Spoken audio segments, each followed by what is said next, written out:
Hello, everyone. Get ready. BPTs mini podcast extravaganza for July 23rd, 2023. And this is the moment you've been waiting for. And I have Luke Jeffers with me, and I am going to have Chris Kennedy momentarily. We are going to talk about E3. It's all about video games because I'm a gamer, Chris is a gamer, and we're going to be talking about E3 and everything in between, all right? So get ready, everybody. We're going to get everything set up. And the BPT's mini podcast extravaganza is coming your way momentarily. But first, the ID and the countdown. See you guys in a bit.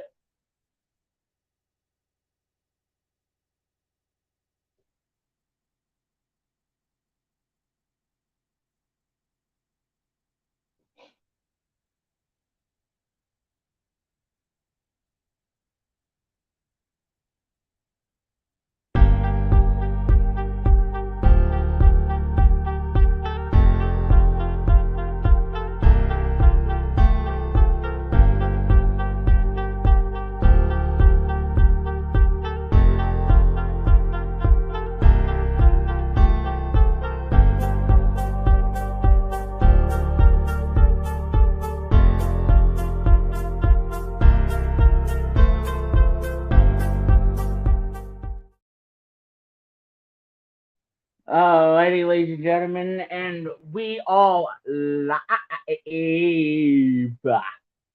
Yes, let me turn that off. There you go. We all live, everybody.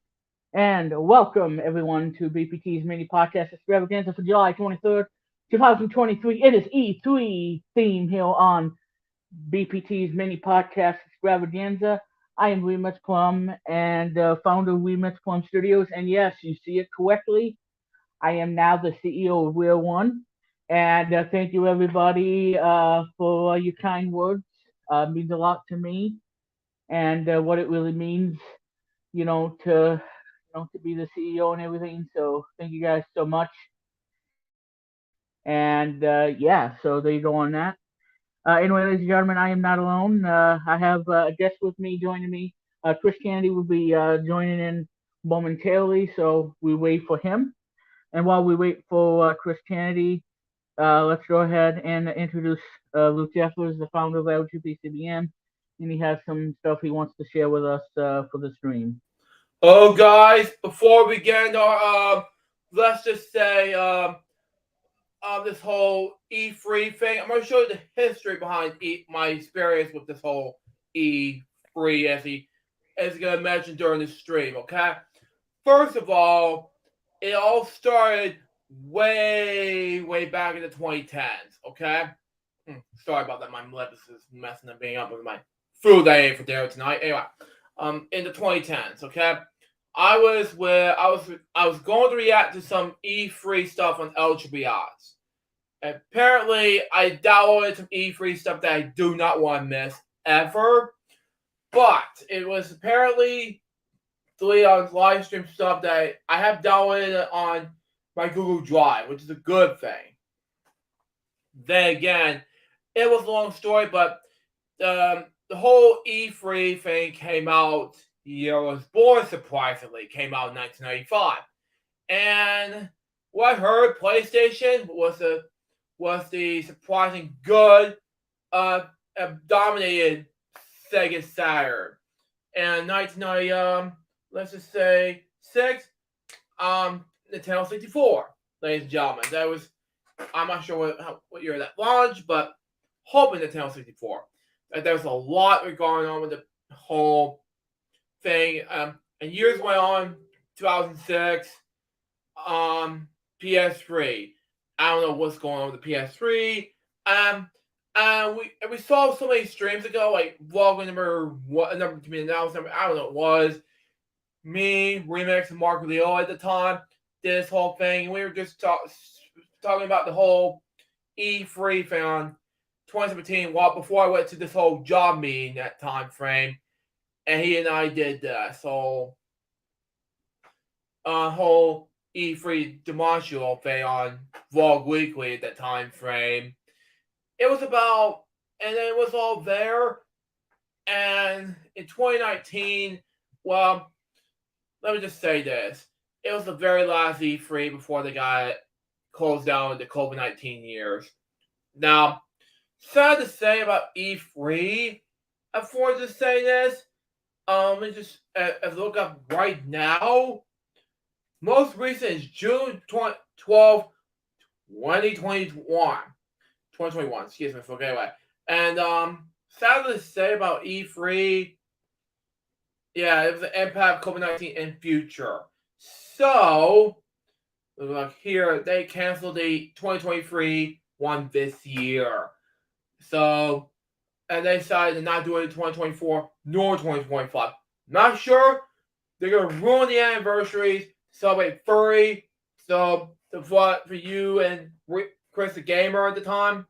So, let's just say, all I have to say is, I pray for us at E3 to do what's right for all of us and just say what's going on and things like that. I'm going to say this don't make no sense whatsoever to us who always make E3 a living legend. So this is what they canceled some stuff, but regardless, most of E3 was canceled until to be announced year. Remix. I'm fixing something and whatnot. Let me know too if you guys can hear me and the audio and everything, because I am using a different phone to do the stream tonight. Yeah. Let me see. Don't Because worry. I am using a different phone, and it's a Samsung, obviously. But the phone I'm using has low battery. I'm at about 14%. So Oh yeah. so let me know if you guys can hear me, because I am on the Bluetooth headset. Yeah, I was right. And my phone keeps dropping like a maniac, because I'm trying to hold this. That way I don't have to hold my phone. Yeah. To the point that That makes sense. Go ahead, Luke. Yeah. Let's say we can hear you just fine. Go ahead. All right. Yeah, because I don't want to hold my phone like a dummy, and I want to. This is why I gotta get me a phone stand or something. That way I can hold the phone and have my hands free, and I don't have to use these silly boxes, to hold the phone. Yeah, and the thing is about my iPad Mini Pro, it works just fine. It just needs a stand. It has a cover on it. Lucky you should ask Luke, because I know this is not part of the E3, but I did find a really nice tablet case, or a tablet holder, if you will. But it's not just any tablet holder. It actually has USB ports on it. It's fine. It's the one I'm using is called. And you get a lot. Yeah, I did a lot. But it's actually called Colbert this is not working. That's what it says. And it's anyway, this. Oh crap! I don't want that. Get out of here. No. I accidentally bumped the StreamYard button. Yeah, the phone has almost no bezels, to the point that I gotta be really careful so I don't accidentally press a button on it, because the phone has less bezels and everything. Yeah, you should. I gotta. Oh, I am. I'm trying to.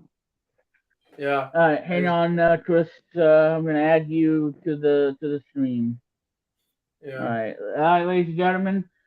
Let's welcome the gamer, and we'll be talking about E3 momentarily after I tell Luke about the tablet stand with the dock.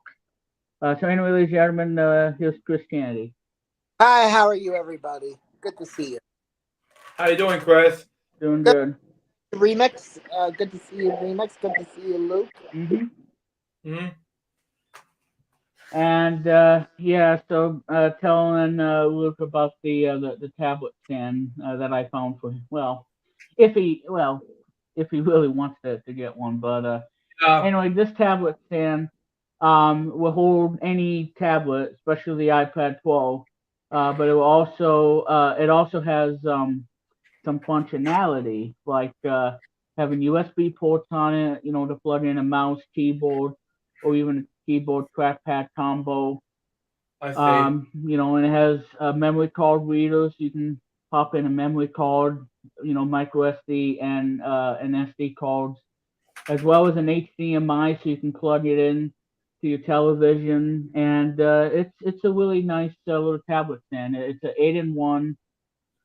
You can get it on Amazon, or you can get it at B&H Photo Video. And That I think it would be perfect for you, Luke, because it is for the iPad Pro, makes sense. and it's not going to cost you a fortune, to get yourself one of those Maybe next time tablet I'll get stands. it. Maybe next time I'll get it. Yeah, well, I would check it out, Luke, because it has a lot of value for what you get. This one. Especially for people who have an iPad and they want to, take advantage of some of the features. It's good. So, but anyway, I don't know what you're saying about this whole E3 thing. yeah.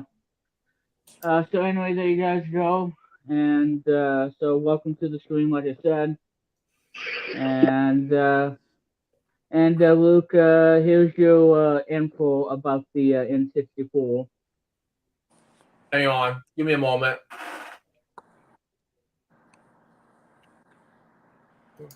Oh, no, yeah, I have I not was right. Yeah, flashing in my face.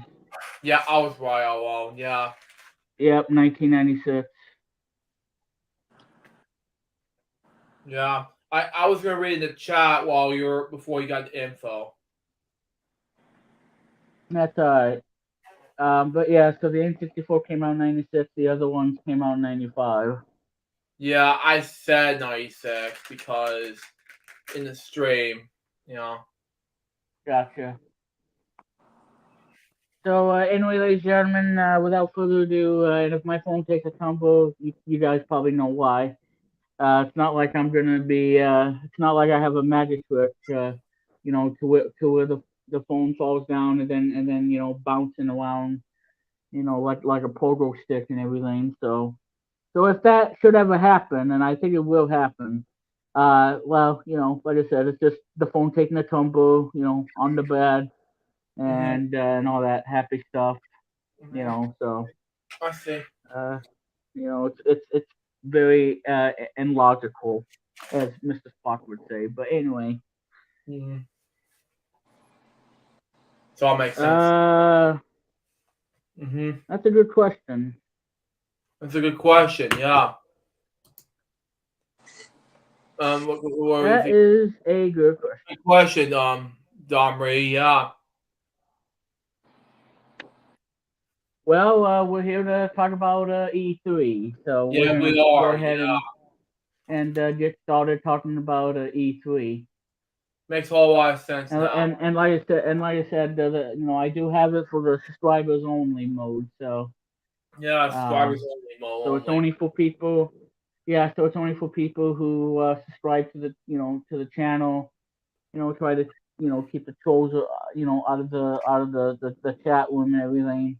Yeah. Because I really don't want them to come in my stream and come in Yeah. my channel and whatnot. Yeah. So No. Because most of the time my channel is only had about the good news is 1,533 subs. And that was yeah, basically good news for my main channel. And my second channel almost there to 900 subs. And basically I basically hit 4,000 public watch hours almost for my main channel, but the other one doesn't. It does, excuse me. And the bad news is I'm gonna have AdSense in order to do that, you know. yeah, And my recent ones LGBT episodes on my school videos and the 25 KBR TV content, which I react to, by the way. are basically good enough. Watch this out, Paris. You request me one of my school videos episodes, and it's for you. So I did like Alright, so 13 projects today, so there you go. Actually, 11 today. okay. So yeah, that was basically it. Alright. Well, anyway, ladies and gentlemen, let's go ahead and talk about the topic for tonight, which is E3. And as Luke mentioned, E3 is well, it's a big event for video games, for gaming across the world and everything, myself included, and Chris Kennedy. Yeah. But yeah, so E3 happens, well, back then it happens every year, possibly, May or sometimes, or well, Like, June, obviously. it all started like mid late May of '95. That's what it says on Wikipedia. Yep, May 11th, 1995. Yep, May 11th. And that's when, yeah, we're talking about the stuff that happened at the very first E3 1995 because, yeah, because there's one in particular that we're going to talk about, and that's, yeah, I'm talking to you, Sega. But we'll talk about that and whatnot. So we will get to that. Good Oh, enough. don't you worry. We'll get to that. Mm-hmm. And no, folks, I don't talk like a zombie because I am using a headset, okay? Because Yeah. I'm using a different phone. Just so you guys know, I don't sound like a zombie or anything, and don't even ask, all right? So, Don't ask, folks. He's gonna do no. that, then don't ask him to turn on the webcam or do this something like that. But unless he's not gonna wear a Yep, shirt. and like I said, I really want you guys to enjoy the stream and everything. And if you don't enjoy it, well, go somewhere else and bother other YouTube channels and everything. Yeah, keep it Just not me. and Yeah, because that crap is not the allowed here on the channel. yeah on this remix Plum channel. Mine's a little bit different, you know. Yeah, so we want to keep things simple. Keep it simple, folks. Yeah. Yeah, so. Yep, so E3, like I said, started in 1995, May 11th. Yeah. And yeah, so E3's been around ever since, 28 years ago. Yeah. And like Luke said, E3, um, had some ups and downs, throughout nearly 2 decades.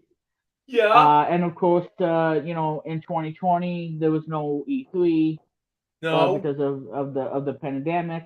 Pandemic. Yeah. 2021, I don't think they had any. So I would say that pretty much E3 is kind of dead because you know because this year instead of E3 we had the video game Summer Fest or what have you, and Yeah. that I actually watched live on YouTube because I wanted to see what kind of games they were going to announce and everything.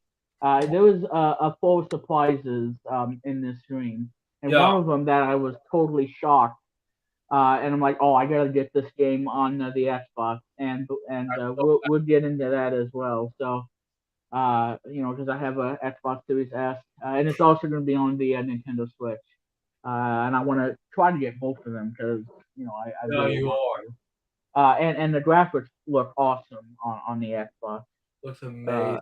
especially because like I said, it's going to be playable on Series X and S, and I have the S model. Yeah, so there you go on that. So, There you go. and of course, the only company that don't do E3 anymore, and that's Nintendo. No, it does Because not. Nintendo has their own thing that they want to do. Announce some of the games and whatnot. The biggest games that they want to hear about. Mhm. For us Nintendo fans like myself and Chris Kennedy, and you, Luke. Because you do have a Switch. Yeah, do I have a Switch? And I have a Switch. PlayStation 4 things Um, like that, you know? yeah, There's and my shows, my main channel. Go check it out. indeed. All right, well, I don't think I'm gonna hold my phone up here like a dummy, so I'm gonna let that off. But yeah. So anyway, E3 is I think pretty much done Pretty at much this point. done. I don't unless if E3 comes back next year, which I doubt because the Summer Game Fest. That's the name of it, by the way, Summer Game Fest. Um, you know, it was awesome, and I enjoyed it. You know, they announced a lot of great stuff, and it was awesome. And Mhm. they even had the trailer that I liked. You know, the whole Pokemon kind of thing. And Yeah. I know, Luke, I know, but this game is kind of in a way a Pokemon, but it's not actually a Pokemon game. It's a totally different game that's coming out next But year. So it's not it's so even though it's it's in a way I can't really describe it that much. But yeah, when I saw the trailer, I'm like, oh my god, this is amazing. This is what I want. And yeah, so there you go. and And obviously the biggest thing there is about this, and then we'll get into E3, and that is the game that I've been wanting to play on Xbox is now going to be coming out this year, uh, and it's going to be on Game Pass, and I do have a Game Pass subscription, which by the way, yeah, Xbox Game Pass went up in price, and I'm a bit sad about that because but you know, you can still buy the legitimate CD key, and you can get 3 months of it. And what I did is gotten 6 months, and now I have Game Pass right up until 2024. So I'll be able to was like, game on the Xbox Series S. wow, wow. I hate to interrupt the Or I can, E3, yeah, go but ahead, Luke. I got some news report on Twitter. Elon Musk said that he's planning to change the logo of Twitter to an X from the famous blue bird, marking what would be the latest blue change. Big change that he had bought the social media platform for $404 billion last year. Wow, Mm, that's at that PBS NewsHour. It's like, geez. Gotcha. yeah. Go ahead. But anyway, yeah. So this game, I think this is the game. No, this. Oh yeah, it is. Okay. So this game got announced in I believe 2020. I think. I don't know. I'm looking at Wikipedia. Hmm. Um. So this game, because I saw this game and whatnot, and it looks really cool. And Hmm. I know that Lou might be afraid of this game because it involves a bit of action and everything, and it has to involve with animals and whatnot. But anyway, so the game I'm talking about is a game called Party Animals. It is a multiplayer game. It's going to be a brawler slash party game, so it's going to be a free for all brawler. And it's going to be developed by Recreate Games. And we've been wanting to see this game and when it would come out. When it would come out, that's the question. And now we finally have the release date, and it'll be coming out on September the 20th, and I am looking forward to it. And this game is going to be on Game Pass, and I'm so excited. Well, you're talking Very, about this. very excited. Cool. No, Uh, I'm actually not afraid of this game. yeah, it's called Party Animals. It's only going to be on Microsoft platform. It's going to be on Windows. It's going to be on Xbox One.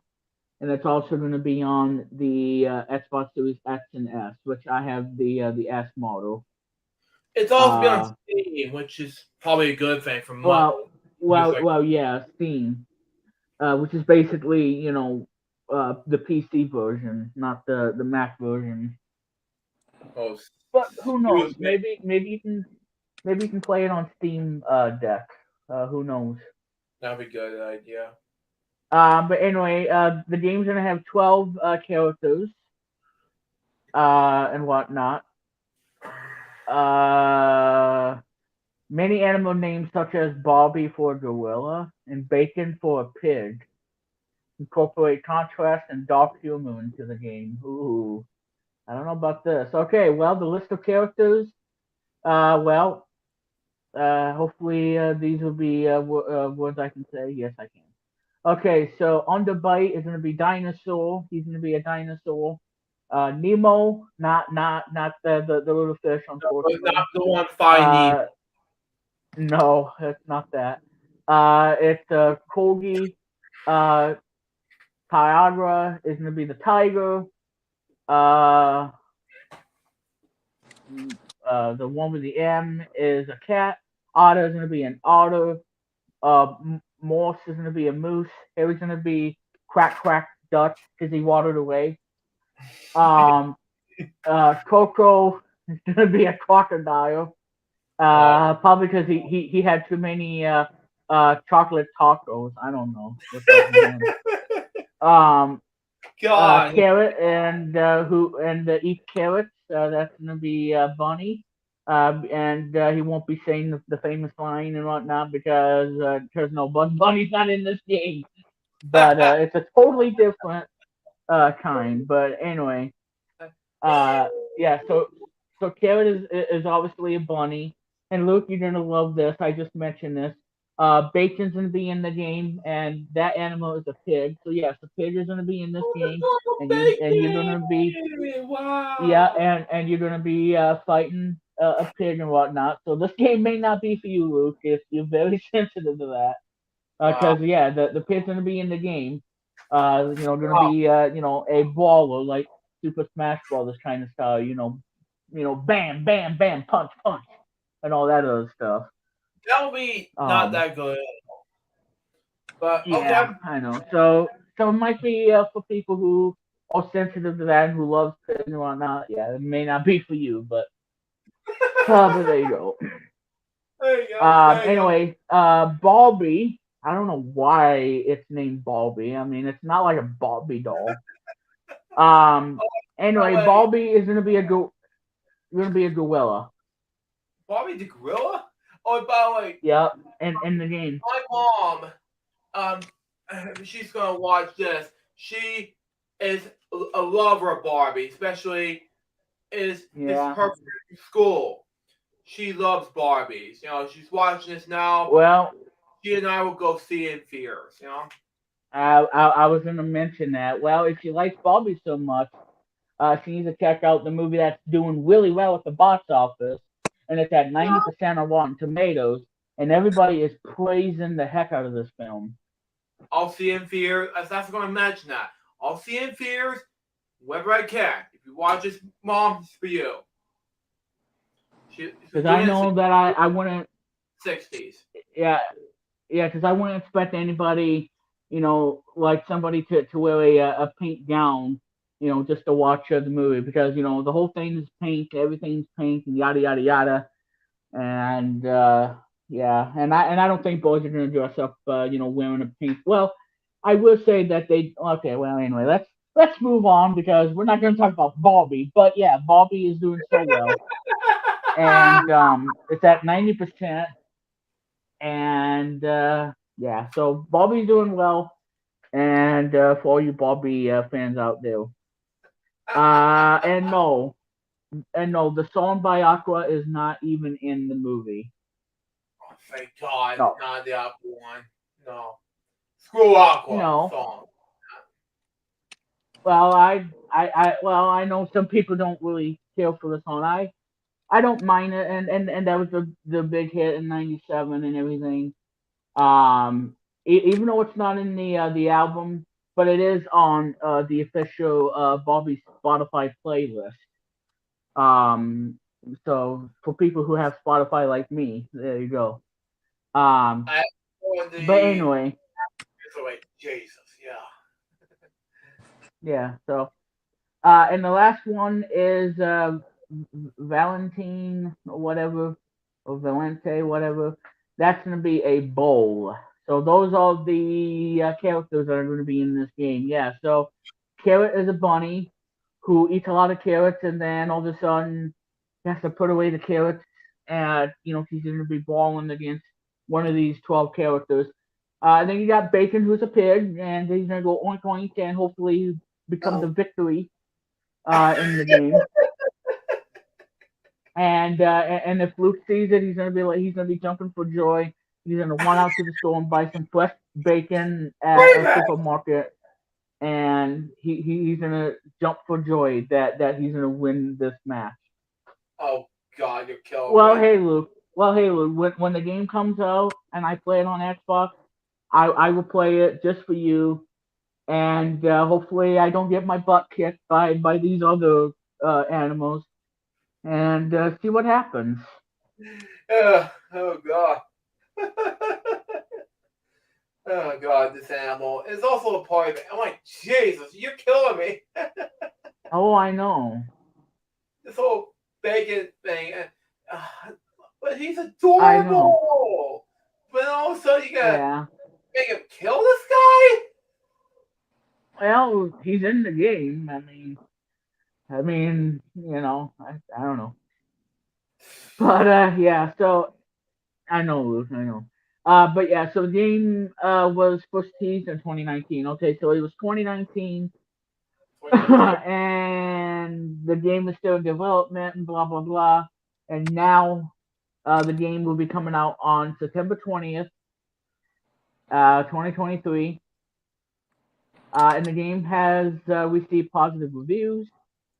Good. And yeah, so hopefully this game is gonna be a smash hit. Hopefully, we'll have Smash to it. wait and see. Especially what the reviews are gonna be for this game. It's Oh gonna God. be a total nonsense. Yeah. Nah. So you heard it here first, everybody, on BPT's mini podcast extravaganza, and Lucas just thinking bacon. He's gonna win this whole thing. Nah. Hope I can hug him after this victory, yo. Oh, just imagine having Bacon to be in a WWE video game and win the Royal Rumble.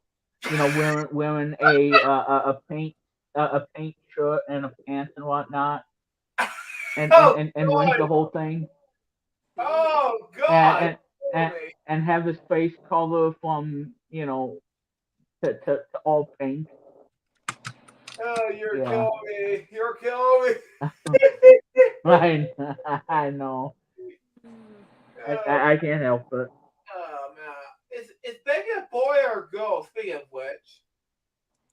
Who knows? Who knows? I have Oh, no idea. yeah. Well, like Like, I said, the pig. Well, Lou, like I said, the pig oink oinks and the duck is in the water away when he loses the battle. you know something? In the Bay movies, Fern had And I gotta take a act drink. like a rooster, A he's tea. tired like a duck, and Babe acts like a pig when he's sick, like a dog, sick and tired like a pig. You know what I mean? Exactly. You know, just my theory. In the movies, the Babe movies that I've seen so many times, especially the sequel, Pig in the Sea. Yeah, and I hope Chris is enjoying the bit of humor on the screen tonight. yeah. Silly. I would say yes. Haha. Yeah, because like I said, the last BPP mini podcast stream, last week was so Yeah. good. It was a really great episode, and Oh God. and now and now with the laughter and everything, I was busting like, his butt for the stream. jeez, the first time like nearly 30 minutes. I know. Oh, I know. You just slapped my It's ball. crazy. Oh, I know, Luke. Yes. Rusty, Every every hey, time now every this. time we do this stream, every time we do this stream, you always you're always in a well, I don't know, sit in the bed and laugh at my fart jokes and everything. Oh, it's just like Especially bacon the pig or the duck that's gonna water away when he loses and then he's gonna sit home and cry. I don't know. Yeah, the YouTube thing. I don't know if Bacon's a boy or a girl, but if he's a boy, then I'll have him like a pants, Well, whatever it was, some underwear, some Um, grocery shirts, whatever. It could be anything. we'll have to wait and see. If it's a, but yeah, and if it's a girl, then I'll wear some dress, some whatever it was, tutu, whatever. It depends. Ah, It could be anything, you yeah, know. yeah, yes. kid dressing as a tutu. Yeah, yeah. Somebody take a picture and share it on I don't know, on Threads or Twitter. Are you too? Like for example, Yeah, or I was looking YouTube. at the Yorker sisters when I was a little kid, and I'm like, geez, I want a pig so bad in the house, and mom's not gonna let me get one. Yeah. Actually, you know what? I'm gonna type this in because this is gonna make Luke laugh. Oh yeah, I know. Oh God, you're gonna kill me with this one. Here we go. I, Here we go. I feel like a Is there clown. any? I must. Yeah. Is there anything you want to add, Chris? Not really, except that I don't know if I guess I'd wear a tutu on certain occasions. That's it. Mm. Well, anyway, Luke, here you go.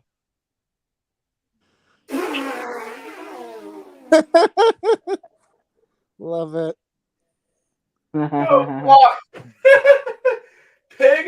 I heard I, about this years ago. I just had to say it.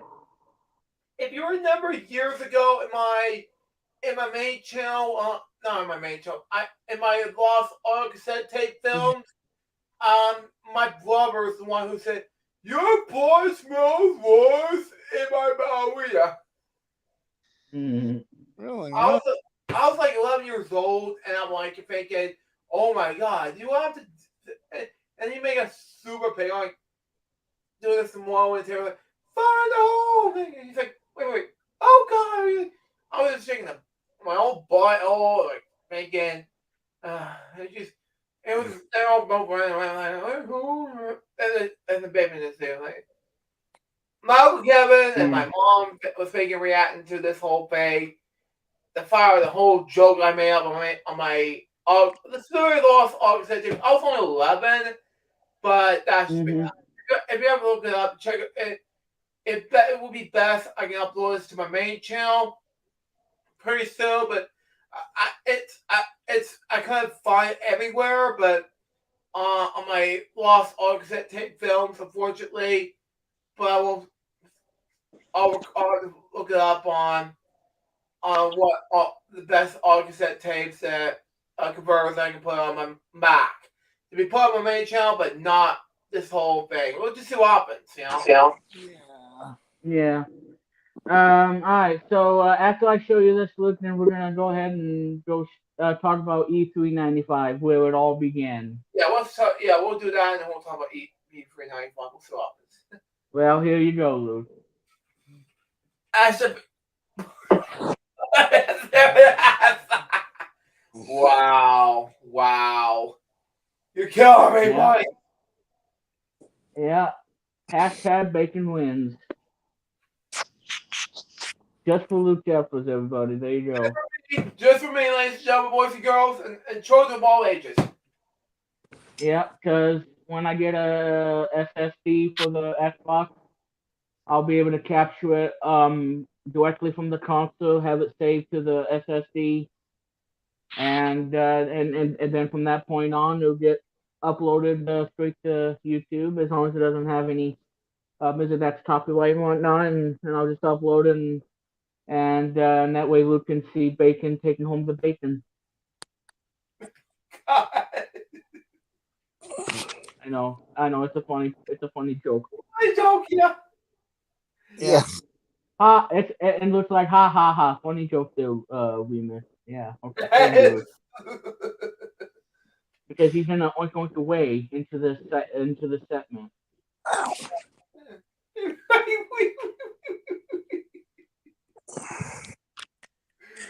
Oh God. Anyway, let's talk about E3 95 because I can't take it anymore. Yeah. Let's do that. I gotta get. Let's not bust Luke's butt and whatnot of the fault jokes, and let's get straight into the E3 action.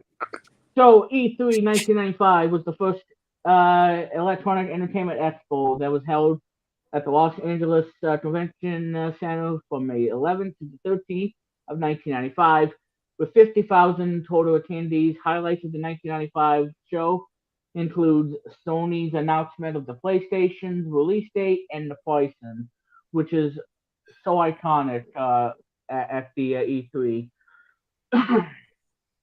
Now the one that I think the three of us are going to talk about, and that is Sega's surprise launch of the Sega Saturn. Yes. And Nintendo's showcase of the thing that was doomed from the start, the Virtual Boy. Oh yeah. Oh my. Yep, I remember that. Yeah, so Boy.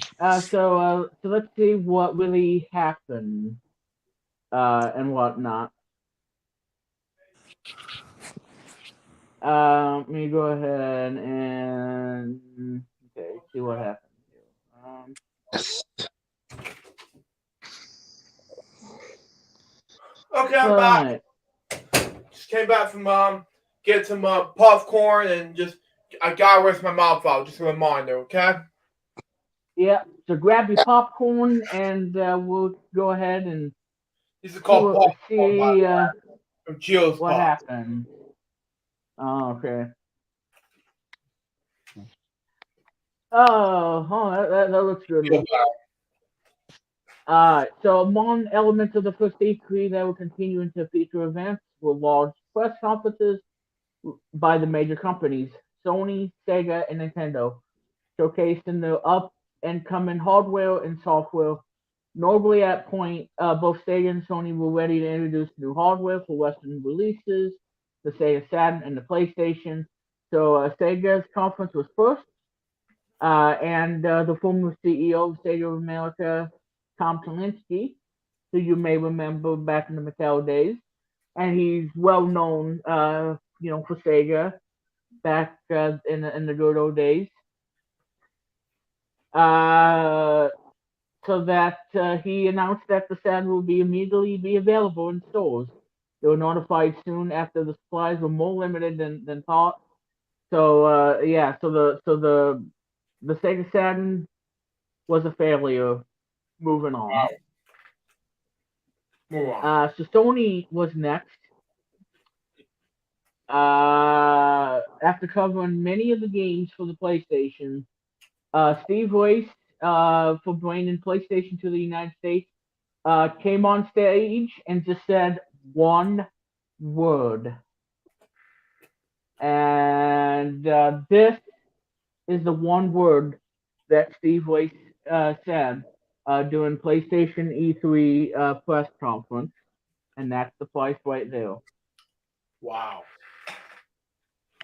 $299, and then the whole audience was applauding like it's nothing. And Sony really stole the show, and this was one of the biggest. And Sega just, oh my god! After that announcement for on the Sony side of the PlayStation being $299, this would be a major blow to the Sega Saturn, and they would not be able to recover after that.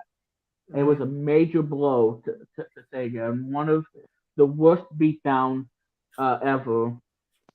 So selling a Sega Saturn for $399 or would you get a PlayStation with all the great games, awesome library of games for $299? And eventually, as time progressed, they usually cut the prices and whatnot, and that's what they did for both. But yeah, so $399 versus $299. Obviously, you would pick the one that has awesome selection of games and a controller that is awesome to hold, and you know, and it did everything right, and it wouldn't screw up like what Sega did back in when they announced the Sega Saturn, and that to me, uh, it was just a huge slap in the face for having the Sega Saturn. Wow. And I know Chris can remember that whole thing Yeah. about why we didn't want a Sega Saturn because it was hard to develop for. The games were not fun to play. The system was $399. Even and like I said, I never had a Sega Saturn, but what I will say is that I have played it. I never owned one, but I played it at someone's house and I used the controller. I thought the controller was pretty cool, but I thought that it was a bit outdated. It was almost like a Sega Genesis controller. So the controller wasn't new and exciting. So it has a 6-button controller which everybody likes, but at the same time they really wanted a new controller, in a facelift, and people didn't get that with the Sega Saturn. So it used a kidney bean 6-button controller. Um, yeah, so I played the Sega Saturn. It was all right. The CD player is probably the best thing about it. Being able to change the pitch and whatnot, that was really cool. And Yes. that to me was the coolest feature. Um, yeah, and yes, I played Sonic 3D Blast on it. It's okay. It's good. The music's not as good as the Genesis version because I like the Genesis one a lot more because the soundtrack is outstanding. I love it. It's one of the best Sonic soundtracks ever in 1996. Oh, cool. And some of my favorite songs in the game, Planet Puppet. I can't get enough of that. Um, Volcano Valley, Act One, Puppet Panic Act One, both awesome music. But yeah, so that's Fig Seven. Um, so the moment is considered one of the first mic drop moments in E3 history, I'm and it back. will continue. And it will continue a trend as each company will try to outdo each other. So that was a mic drop. It's like, well, guess what, Sega? $299. What you gonna say? And then just drop the mic and get off Oh, jeez, yeah. Anyway. stage.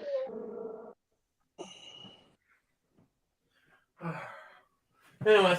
Yeah. So the exhibitions for E3 1995. Nintendo was there. Of course, the Virtual Boy was there. Obviously, between the it was released between the Super Nintendo Entertainment System and the N64. Yeah. The N64, then known as Ultra 64, was presented in a near final state of development. Oh, The games they had on display at Nintendo in the E395 are Donkey Kong Country 2, Diddy Kong Quest, which I played.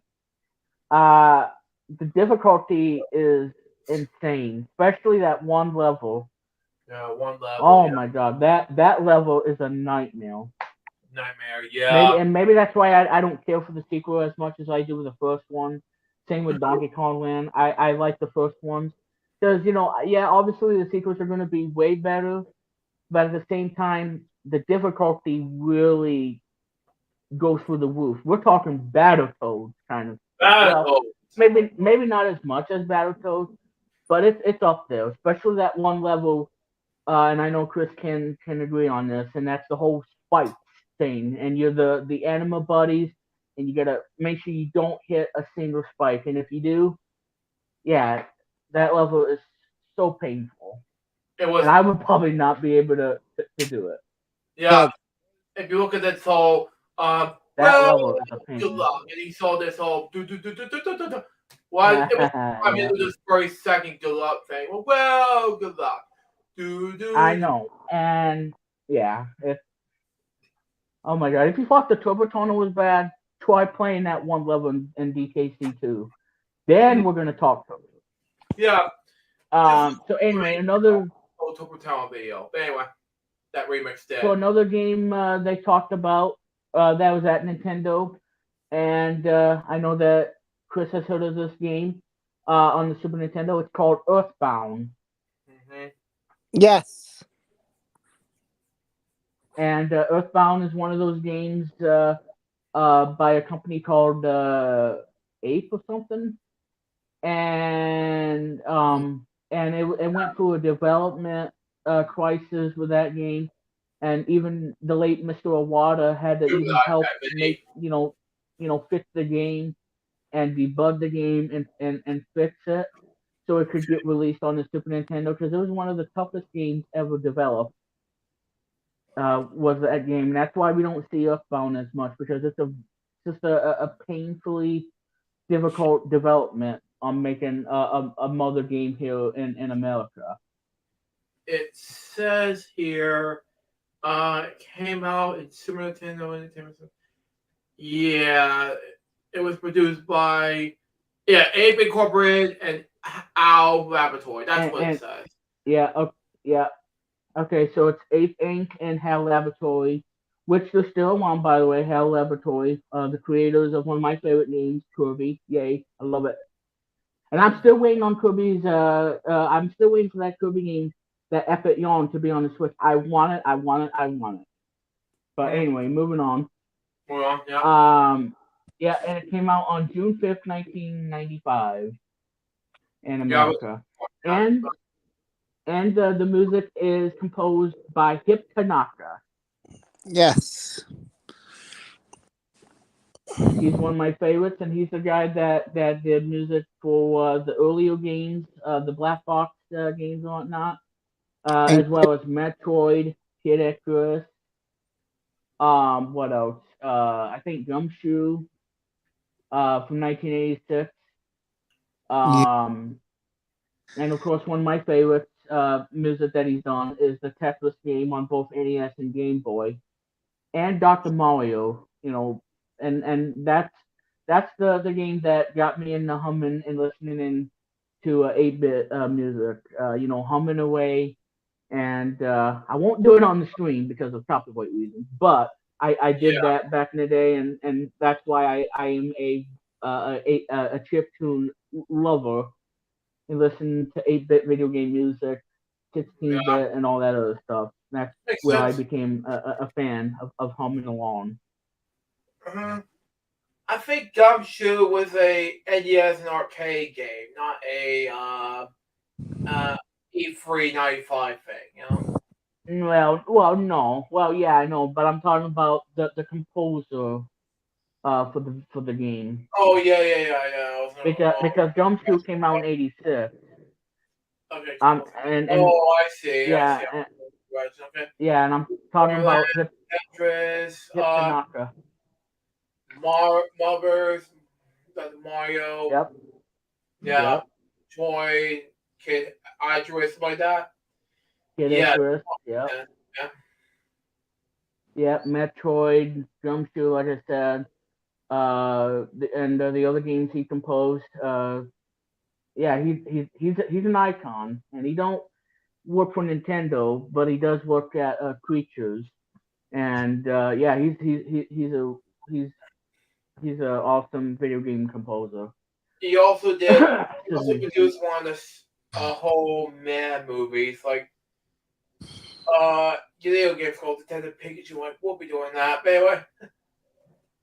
And that Hello Kitty game that was only in Japan, which Well, we got here on the Game Boy as Balloon. I think Balloon Kid is the name of it for the Game Boy. makes sense. That he And composed Doug was music. one of them. For the arcade. Anyway, and another game in 1995, and I know Chris is excited when I talk about this game because I had both of them. Well, both the Super Nintendo and the Game Boy. Though people like the Super Nintendo one over the Game Boy, but I had it on the Game Boy. It's pretty neat. And the music is awesome on both of them. And the game I'm talking about from Whale is Killer Instinct. Yes. Wow. Wow. Especially when you whoop somebody's butt and you get down to the your opponent's health ball, and then you try to do the ultra thing and just pow pow pow pow and end up getting up to the ultra, especially on the Super Nintendo version, and the guy says ultra ultra ultra, Yeah. just beating the devil out of him. And then you hear the game announcer say ultra ultra because you did a finishing thing, and doing these amazing combos, and you get to see the ultra thing, Yeah. Yes. which is pretty insane. It was great because I remember that. they also did arcade version in 1994, which is Yeah. great stuff. And of course the home release in '95. Yeah, which is pretty good. Yeah.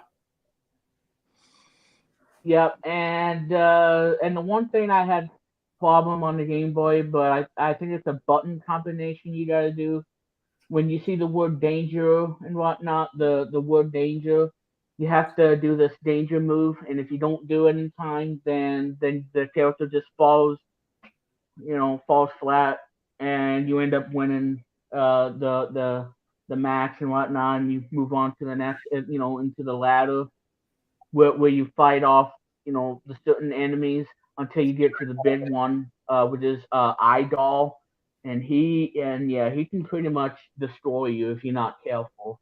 If you're not And you careful, gotta really take him down before he ends up taking you out because this is a guy that is a pain. But I know that if you can defeat him somehow, without him stomping on the ground thing to regain his health and whatnot, you have to figure out a way to defeat him before because like I said, and once you do it, then you become victorious, and the game gives you, like for instance on the Game Boy version, I play Saber Wolf, and see, and when it comes down to that last moment when the music changes, like you got to do something because his health is getting ridiculously low, and then you have to pull a combo breaker just to stop him from getting into combo moves, and then you take that last shot, and then you just do an uppercut and send him down into the lava pit and watch him die on that lava pit. Oh my. wow, wow. Yeah. So, I know it's a really cool game, and I really like that game. yeah. So Yes. It's a really good game, and I did a stream of that uh, on Game On Live when I did that. I did a stream of that and kicked butt, and it's the Game Boy version, and it's a really cool game. yeah. And you can also humiliate your opponent too. Doing something, like sing and dance while you end up, winning the match, and then you get to humiliate your opponent. I It was mean, great. that's really fun in that game. Or if you perform the danger move, then as Saber Wolf, you just boom, and and then he goes down, and you get a you get a awesome victory Awesome. instead of supreme victory. Yeah, for doing the danger move, it would say instead of supreme victory, it would say awesome victory because you did the danger move, and yeah, it's really cool. Kind of like the fatalities in Mortal Kombat, Which makes sense to anybody. but probably not as gruesome as that game. Mhm. But yeah. So Yeah. overall, yeah, Killer Instinct 1995. It's a really great game, and I like the music too. The music is incredible, especially the Game Boy version, the 8-bit goodness Hey, big by goodness. G Nogate. He's Mhm. really good at that music. Certainly. So that's Nintendo, and now Sega. Prior to E3 1995, the Saturn had already released in Japan and was slated for September 2nd, 1995, also known as Saturn Day. But however, though things did not go, it went south. It went downhill. It's just like car rolling down the hill at like 300 miles an hour, and you can't stop it, and you're gonna go right into a cliff, or even worse, into the ocean. Well, That's how bad this was. well. Um.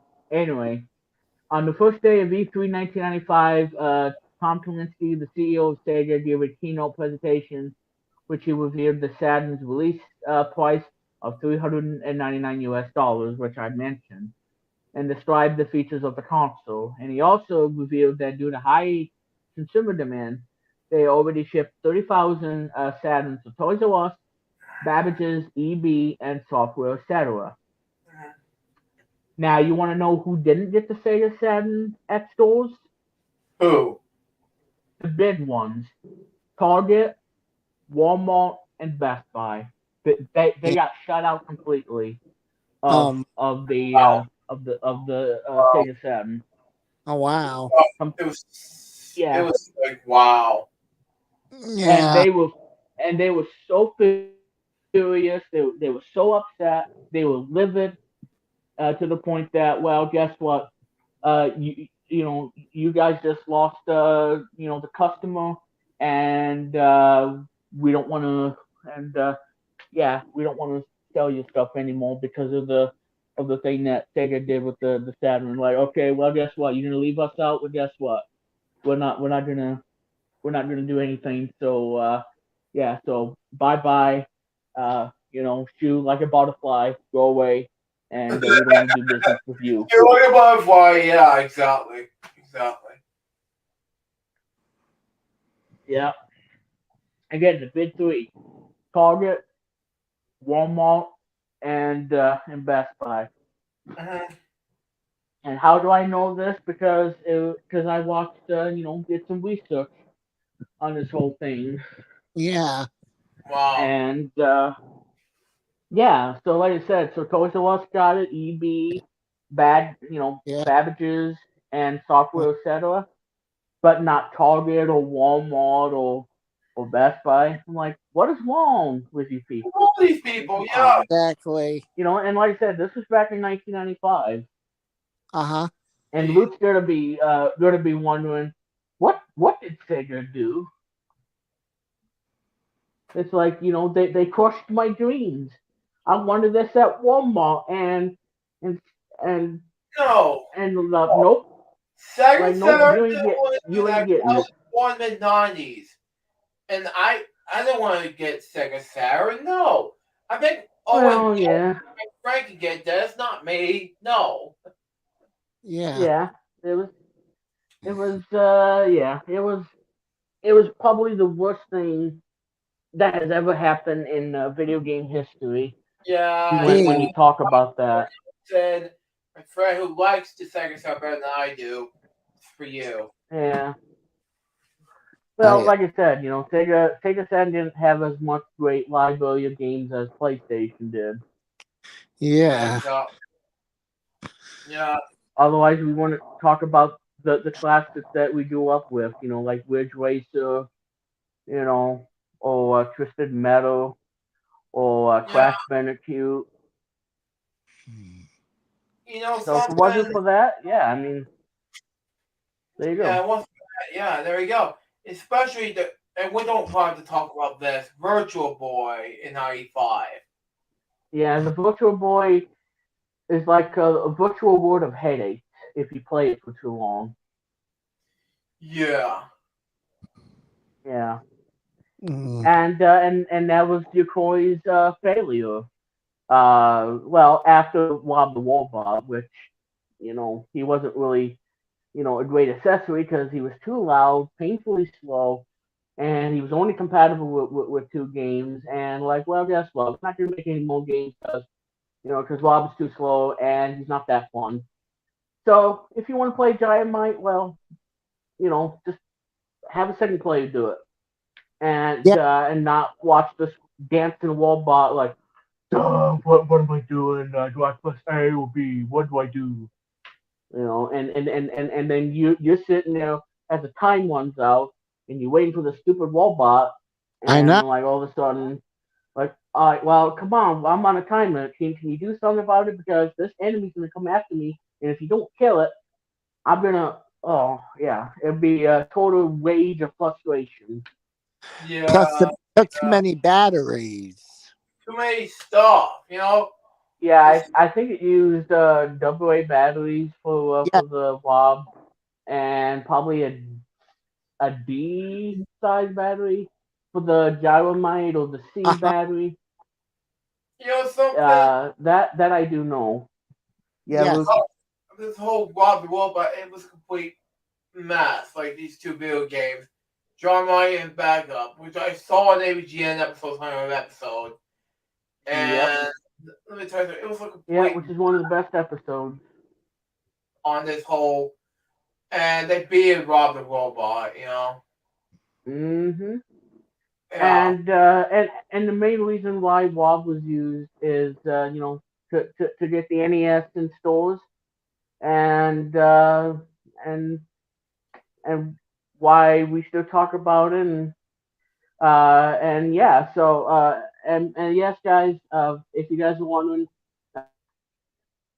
2025 because that came out in 85 in America but yeah, in Japan the Famicom came out in 1983. yeah. If you're wondering, Billy, NES was 40 in America 98 in 2025. Not Because Famicom came out first in '83 in Japan, and then here in America in October 1985. yeah. Some of the people should have done right after the video game crash of 1983. Yeah, and sadly in 1995 the NES was discontinued, I believe, in August of '95, and that was pretty much a Like sad after I was year, and it's coming up too, next month. 28 years since the NES was discontinued, and I want to go back to 1995 and cry. I was Yeah. 2 months old when this happened. Good. Because this was an awesome game system. I mean, You know, I played so and this much was memory sad back in '95. in 2011 when I first played the NES, which is Yeah, Editation She got me hooked to do NES for the first time, which is yeah, very exciting. And I was watching it right now last night on LJP CBM Reacts, episode 1319, which is fantastic, which is I couldn't be able to see the screen. But anyway, oh, 1319 on let's say NCH for NES. That played Wheel of Fortune inspired by some YouTubers who got to play some NES games with Wheel of Fortune. And I had to yeah, play some other games on the NES. Like nowadays I gotta play Tetris. I gotta get back and play Tetris on the NES, which is probably a good thing, but that's just me. yeah. That game is awesome, and Yes. so is the movie. Yeah, so it's the movie because Yeah. I have watched the movie Yep, one after the day before I went to see Metallica 32 Seasons um album release in theaters before the day before release. and It's and great. and it's like I said too. Some people prefer like the Tengen version of Tetris, and I can understand that because it has two player mode and all this other stuff. But I just think that the NES version, you know, they wanted to have the game out in 1989 on the NES, and that's why they had to leave some of the stuff out, like the title Yeah, theme music, and yeah, and most of all, getting rid of the two-player option. yeah. It's too terrifying. And the last time I did this was a high score of 4,000 plus points. I'm getting close to 5,000 points and didn't get a Tetris. I get But yeah, triple, never a Tetris yet. well, like I said, the game takes skill and practice and everything, and and once you get the hang of it, then yeah, you be addicted to it, and it will really improve, your brain muscles and everything, and it's actually good for you. It's good for me. It'll take time Sharpens to your finish brain and everything. It some. does me, and I'm sure it does with Chris too. Yes. Sharpens the brain. It takes time to finish up Tetris. Yeah, And and again, lots practice, of Tetris skill. with points. I did like 4,000 plus points. 520 so far. Which And is the and biggest and me, score I ever. yeah. Well, and for me, I'm a daredevil. I like to do level 8 or level 9, just to get much points and whatnot. Especially doing level 9 height 5, which is something that a Tetris master would probably not want to do because 9 and 5 and whatnot. But I've done it. After a couple of attempts, then yeah, you get the pretty much everything, and 9-5, and you beat that, and there you go. You've beaten the type B mode. Yeah, Awesome. I beat the Type B mode Ooh. and Yeah, by never clearing won it. 25 lines. I won like some out of 25 lines. Never in my life win a whole 25 lines yet. Well, and like I said, rather than type A, because type A is a marathon kind of mode. Type B, all you gotta do is clear 25 lines and choose any level and the height, and then all you gotta do is just clear 25 lines. And once you do, if you start at level 1 or up to level 9, you get like bonus points depending on the level you choose. If you do level 0, you don't get any bonus at all. You don't get any bonus. Um, Man, when except if you change the height from 0 to 5, then you get bonus points. But if you do yeah, 0, you get no bonus on either one, the height or the level. you see, the thing is, I do music too, before many times, and it's one of my favorite musics Yeah. next to music. Well, mine would be Music 3 because it reminds me of my grandmother so much. That's why I picked that, and I love it because it's the most beautiful thing I've ever heard in a video game like this. Yeah, the reason why music You too because know, I'm a metal fan, and well, it I includes I it. can I can understand that. I mean, I like one, and I like sometimes two, but I like one and three. Three I choose because again, it reminds me of my grandmother, and that's why I pick it. Because of the whole thing. You Yeah. know, Yeah, and as a player and whatnot. it's But good. yeah, Yeah. Music 3 is awesome, and again, it's the most beautiful thing I've ever heard in a video game like that. Hmm. Oh, yes. And so that's why I choose that over any Yeah. other. Yeah. Um, and again, it's composed by the same guy that also did the Game Boy version. It also did. And Yes, it's David Wise. yeah, which is one of my favorite composers, especially the Donkey Kong Country series and the first Donkey Kong land game. But yeah, he's one of my favorites too because Yes. composed a lot of my favorite music over the years before he left the company. Mhm. Yeah. Was great. Um, Great. But yeah. but anyway, so let's talk about Sony. Sony announced the price and the release date for the then upcoming PlayStation. Prior to the keynote conference, Sega announced the $399 retail price, capitalizing the opportunity. SCEA president, which is now Sony Computer Interactive, Right back. Steve Race made a single brief statement at the Sony's conference, and that one word is 299. And then the whole audience, oh my god, it was just they cheered as loud as they could, and that was the mic drop moment of that E3 that year when he said 299, and then everybody cheered like it's nobody's business. I'm gonna put it up there again, 299, and the rest, as I say, is history. Yes. So the audience cheered, and he walked away and whatnot. And overall, yeah, Sony kind of had that moment in E3 of 1995. Uh huh. Oh yeah. So so I want to let everybody know that we're not going to go through the entire E3 because if we did, then it would take forever. But I just Uh, want I'm to back. focus on the I'm back. 1995. All right, I'm Luke. back. I but we will talk about some of the stuff like the best E3 and the worst E3, and I have the worst E3, and I'll get to that. This one.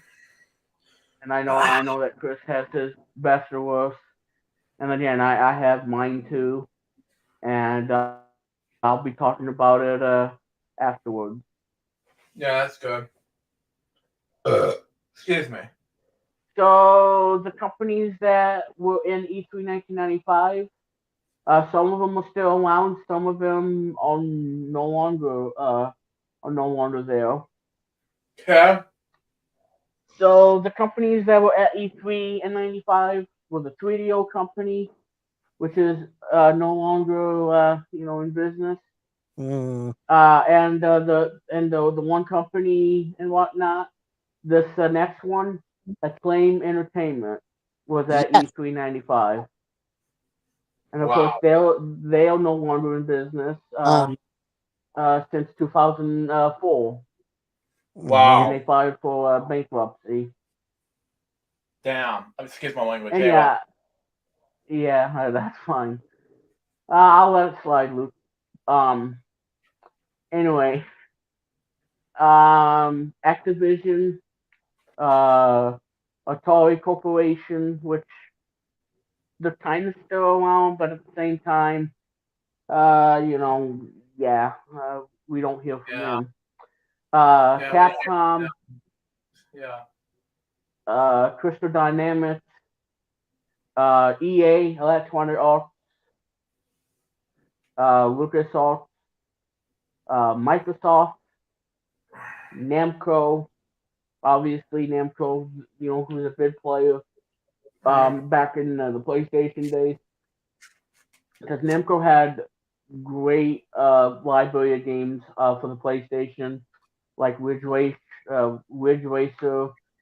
Air Combat, which is later known as Ace Combat. Um, and yeah, they made a lot of great games on PlayStation, especially the Namco Museum series from Volume 1 to 5. I only had 1 and 3, and those were my favorite. Those were my favorite volumes out of all the 5. 1 and 3 are my favorite, especially the third one. Yeah, because the third one has a lot of great classics like Dead Dud, Miss Pac Man, um, and the game that you would never see here in America, but it's only in this game. Uh, I'm sure I'm gonna butcher the name of it. It came out in like 1983, I think, 84, and then it was released on the PlayStation on Namco Museum Volume 3 in 1996. The game is called uh Fozon. I think that's the name of it. And I remember, Um, Uh, yes, yeah, from '83. one of my favorite And another game from 1983 is the sequel to Pole Precision. pole position too. Yes, Yeah, and in that, now like I said, in Namco Museum Volume 1 and 3, I'm sure you can do it in 2. You can mess around the dip switches, and on the pole position 2, you can actually turn on the dip switch, and if you do the test track, instead of having these turns that would slow down, make the speed go down and whatnot, you can keep going straight and hit the maximum speed of, I think, 268 miles an hour, which is like 428 kilometers, which is yes, really fast in that game. And you really got to avoid the calls, incoming calls, even though they're not in the race with you, but they're to be a big nuisance, kind of like in Rad Racer, where you're like you're in the steering wheel, like try to avoid these going drivers. But beep beep, get out of my way! I'm trying to get to the finish line. You guys are slowing me down. Like, come on, get out of the road. This is my absolutely. road. Get out of here. wow.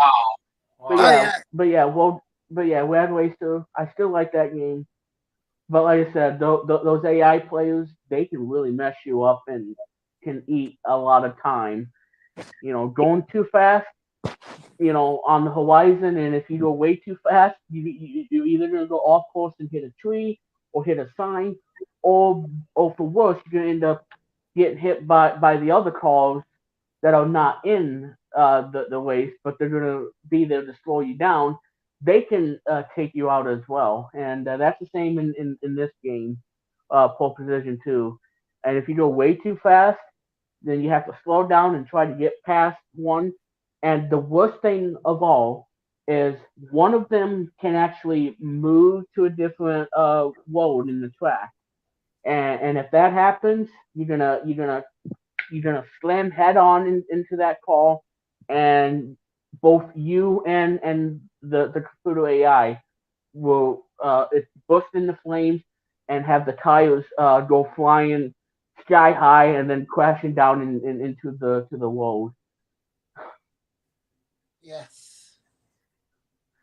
I know, I know. Looks like, oh my god, that's just wow. It's like Wow. boom, You know, Absolutely. one about this whole um not only the E3, but I'm talking about this whole screencast versus screencast celebrity family idea. If only I didn't know if it actually happens. Yeah. Oh, go I see. kaboom in that call. Exactly. Yeah, so that's probably the one thing that's annoying, and that is if that other formula call moves and you're like there doing like 400 kilometers, and if that call moves, you either have to slow down and wait for him to move to the other side, because like I said, they can do it at any time, and if you're not aware of it, then yeah, you crash right into them, you slam right into them, and again, burst into flames, and you got flying tires all over the place, and eating up about 2 to 4 seconds off the time, because the time counts down really fast depending on the difficulty. So if you do the easiest one and you set it to 120, then yeah, it will count all the way down, and it does it really fast. So you can't really so you really have to make sure you get to the finish line before that time hits zero, because if it does if it does hit zero and you get to that goal, oh man, talk about a painful way to lose the game. Just like in Project Calls, When that guy beat me by a hair of a second, and I end up Oh, in second place, and it's a famous moment from that video game, and I'm sure Luke uh, knows about that drama where I got beaten by a hair of a second in that racing Wow. game on the Wow. PS4. Well, yeah, it was Yeah, hilarious. it was a And heartbreaker. yeah, I'm sorry. I was texting Owen about this whole thing while we're talking about this whole thing in the car ring. But he was telling me about Springcast versus Springcast Family Feud, and Yeah. I'm just looking forward to this. If you watch this, Owen's for you. But anyway, Well, all I gotta say to you, Owen, is keep it clean. All right, keep it clean, stay and clean. no fighting in Family Feud. Now, come on now. Yeah, it's a game, You but know, the it's not thing gonna is, be a wrestling match. but he's part. The thing is about teams. I can't pronounce his last name, or Team Nelson, Yeah. and I want to be Team Nelson. So there you go.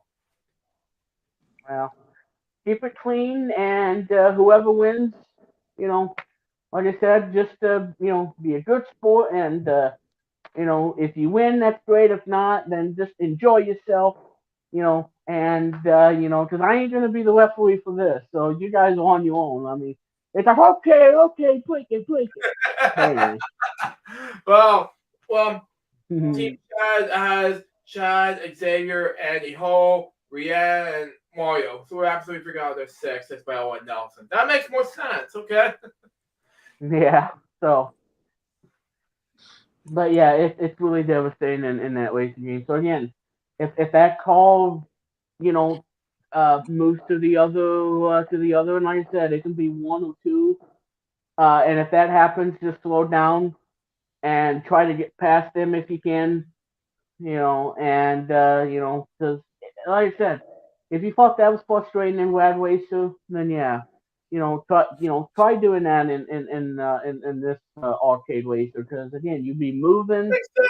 Makes and sense. be going way too fast, and you're gonna end up crashing right into the other car, and again, exploded, burst into flames, and then you have those tires go flying up high in the sky, and then come crashing down, and you're gonna be devastated, and you're gonna be Be losing, devastated.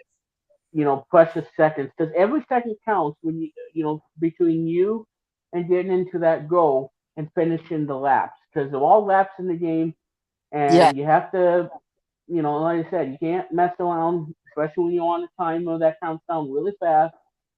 Uh-huh. And once you make it to the goal, then you have achieved your way in the victory, and then you get and basically all it is just for the high score.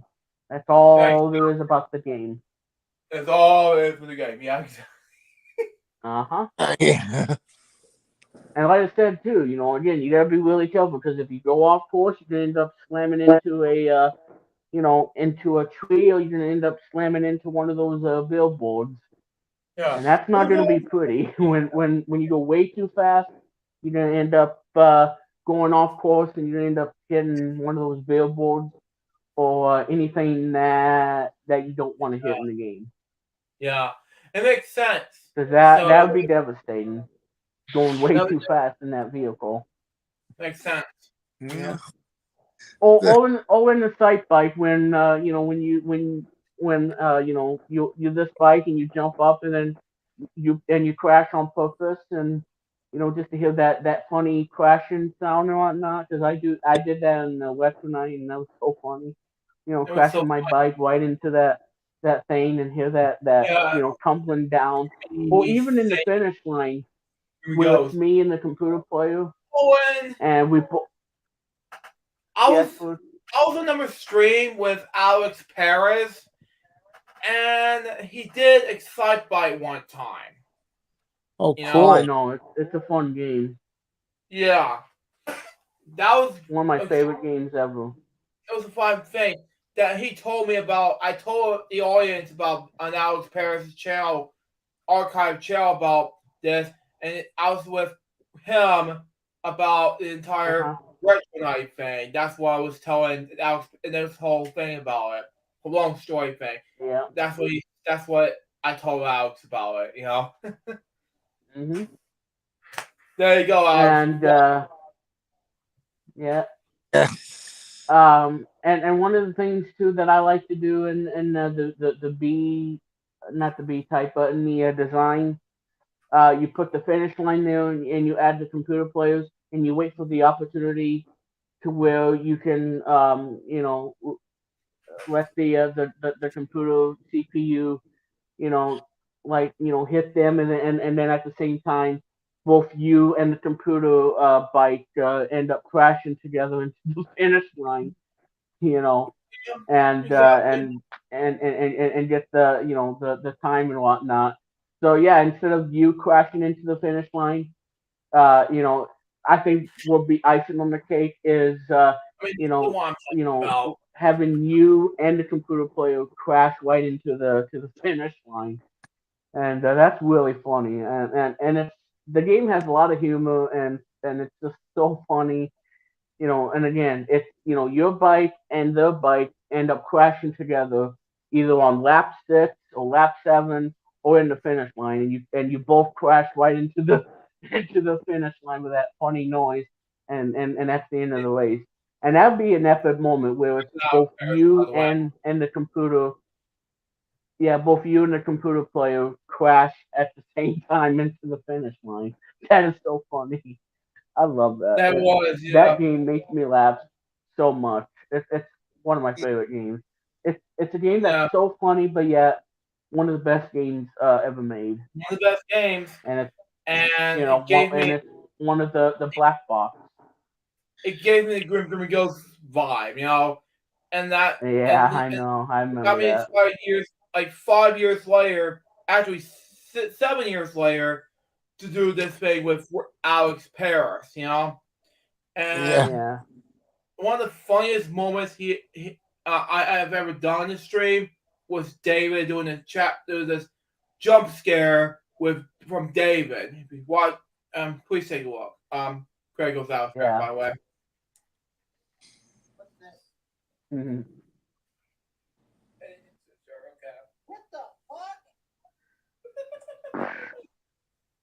Well, F bomb for Alex Paris. Alex, don't be dropping no F bombs on this screen. You know better than that. If you want this, Alex, this is a jump scare video, man.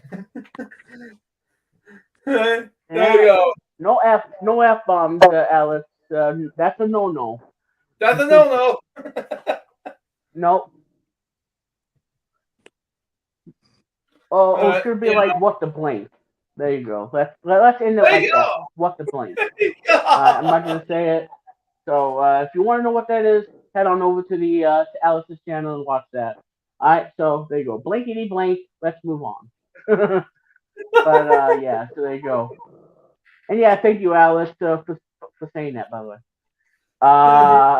And like I said, the game's not meant to really tick you off or anything. It's about having fun and enjoying that crashing noise. And and the game has a lot of humor and charm. And it's one of those black box games that you will treasure it for a lifetime. Along with the other NES black box That was stuck games. in my head in this two different streams. Especially the one game, Luke, that you and I did on this YouTube channel called Yeah, I Ice remember Climber. Ice Climber. Yeah, we did on Skype talks one time. I did algebra Oh, at I the know. place One of of a the best teacher episodes. before Vimeo was shut down. Yep, and all of a sudden taking a tumble into the bottomless pit, and that game over flies across the screen. And Yeah, like, okay, well, game over. And like, okay, game well, over. that's a story for another time, I guess. I know. So anyway, so that's the Namco Museum stuff and the whole Namco kind of stuff. Again, they made a lot of great games on PlayStation, like I said. Uh, so anyways, Nintendo, Sega, Sony Computer Entertainment, SNK, and Williams Electronics. So Yeah. those are the companies that were there Mhm. for E3 '95. Yeah. Exactly. Makes sense. 75. Yep. And yeah, so they had a lot of Lot. excuse me, they had a lot of games that they discussed and whatnot at E3. 3DO, obviously, a bunch of full games on the failed platform 3DO by Trip Hawkins, who founded EA. And yeah, we know what happened to the 3DO. It was a disaster. It was a disaster, everything. Yeah. I mean, Acclaim Entertainment, one of the worst games ever, uh, from an awesome movie in 1995 called Batman Forever. mhm. Yep, the game sucks, but the movie is awesome from 1995. Yeah. Especially this whole. Yep. I know it's not a video game, Uh, but I talk about this whole bobblehead phone pop I got today at Best Buy. But anyway. yeah. It looks Foreman for alright. Wheel, on the Genesis and SNES. Yeah. Judge Dredd, Mist for the Saturn. We don't talk about Saturn. NFL Quarterback Club '96 for Saturn, Genesis, and SNES. In this game, that has Aerosmith and whatnot, and it has copyrighted music and whatnot, called Revolution X, which is on the Genesis, the Saturn, and the Super Nintendo. Stargate, based on the '94 movie that I like. I like Stargate, a good movie. Uh, Turok, Dinosaur Hunter for the N64. Yes. True Lies for the Super Nintendo and Genesis, based on the movie from '94. Warlock for the Genesis and Super Nintendo, and of course WWF Wall. Which, why would you want to play that game? I would, nah, Yeah. I don't know. So Activision, Mech Warriors 3050 on the SNES, Pitfall on the 32X, the Doomed system, or the add-on. Toy Corporation, where did you learn to fly? Okay, I'm Yeah, back watching a little bit of YouTube video a little bit. But anyway. and I'll be like, well, when can you learn how to shut up? You know, God. it's like, where do you learn to fly? And my response is, how about you shut up? I mean, you shut up. Yeah, that was one of the most annoying things in that game is where that thing says, "Where did you learn to fly?" And you hear that like 50 times. You want to mute the TV or just send the cartridge and throw it out into outer space, and you don't have to hear that crap again. Oh boy. But apparently they fixed it on the Jaguar CD called Battle Morph. Okay. Okay. Yep. Battle Spear, Blue Lightning, Defender 2000, Flip Out, Missile That Command was 3D, yeah, a bunch of Primal Wage, Mhm. Rayman, which is also on the PlayStation and the Saturn. And I gotta tell you, Rayman is a really cool game. The music is awesome too. There's a couple of songs I like in that game. Wayman is a really good game. And that was actually, I think it came out in 1995 on the PlayStation by Yeah. Ubisoft. Yes. But yeah, Wayman has a lot of charm, and the music is great, and it's a really cool game. And I haven't I, played it in an extremely long time. But Sure, yeah, I I mean, do remember Wayman, and those are good times. those are good times. Yeah, exactly. Uh, Super Super Burnout. Okay. And no, it's not Burnout Racing game from like 2001. No, this is Super Burnout. Probably not Which as good as that's the good real news. Burnout. It's just good. which is an awesome game, by the way, on the PS2, especially Burnout 3. Love that game.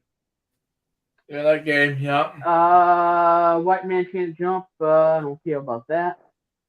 Stay here while we're waiting on this whole thing. I'm not gonna cuss in the Yeah, stream anymore, thank God. no. But I'm just trying to get this whole YouTube thing. I'm not gonna do copyright thing. That's a no-no. So there you go. Yeah, so Nintendo, Donkey Kong Country 2, in the game I just mentioned earlier on the stream, one of my absolute favorite games, and it turned 28 on June 28th. Not June 28th. Wait a minute. Yeah. No, no, hold on. I'm having a brain freeze. Yeah, yeah, the brain. Boo! So cold here. Actually, no, it came out on June 26th, 1995. Okay, I'm sorry. 26. Yeah. June Like, 26th, 1995 is the 28th anniversary of one of my favorite games on the Game Boy, and I love this game. It's dear to near my heart as one of the best games on the Game Boy, wow. along with this one in 1994. I also love that game. It's called Donkey Kong Land for the Game Boy, and that game Yeah. did extremely well. Sold 4 million copies, and I love this game to no end.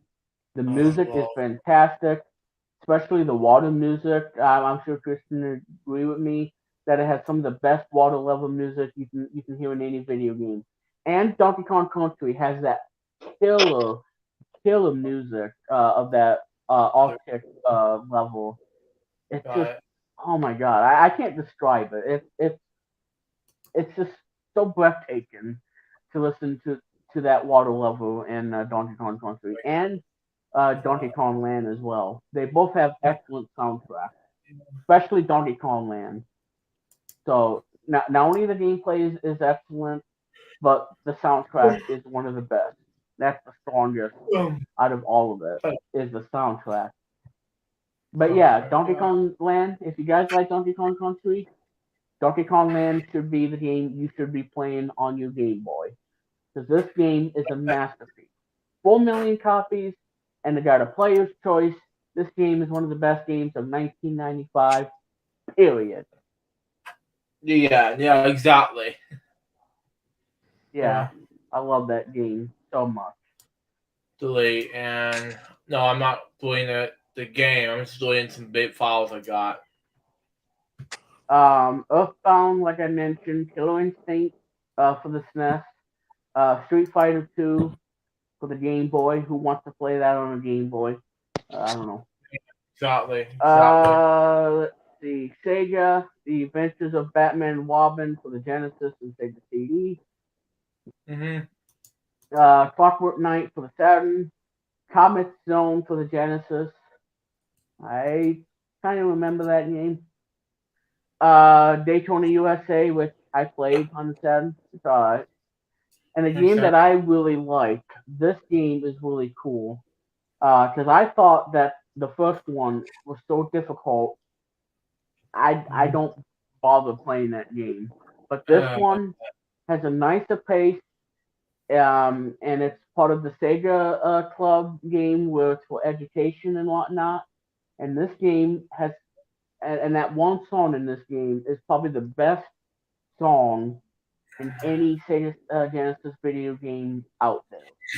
And that, of course, is Echo Jr. wow. Echo Junior. Yeah. Echo Jr. is a really cool game, and that one song, when you fire it up and you see the Sega logo, that song kicks in the background, and it's that that song is one of the best uh, theme songs you will ever hear in a game. It's nice and soft, and oh yeah, it's amazing. It like I said, it's amazing. Echo Jr. So if you thought Echo the Dolphin was way too much for you, I would check out Echo Jr. That way, it's not hard to play and you won't die or anything like that or get hit by the enemies. This is a really cool game, and it's for younger players. So that means that there's no challenge whatsoever, and it's part of the education kind of thing. So Sega had a lot of those Sega Club games back in the day on Back the in the day. Genesis. You know, which is scary.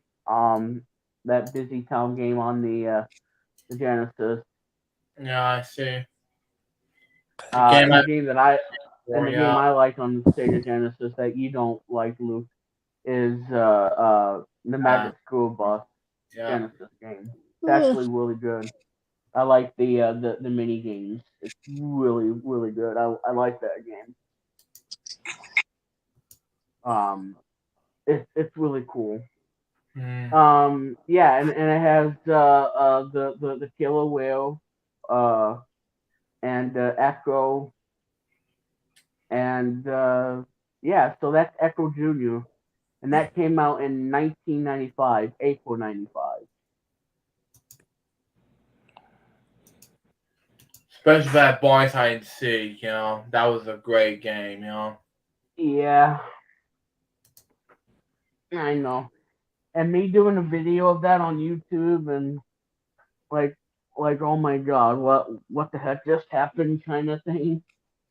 We will never know, and we won't discuss it. Yeah. Yeah, it was a great video. It You was a know, great it's video. like playing hide and seek, and then all of a sudden you can't find that certain person. I'm like, oh my god, it's almost nighttime. Need to get in bed. Wow. I don't know, but yeah, Wow. I love it but when yeah, you do that game and oh I you know, enjoy it many times. I'm like, and it was an amazing thing to do on your Twitch channel and your Remix Plum YouTube channel. It was hilarious to watch. yeah, it is. 'Cause I was a huge fan Yeah, per se. that's Echo Junior for the Genesis. Wow. Yes. Uh, yeah, and again, that song is incredible. When you boot up the game. Garfield called me at for the Genesis.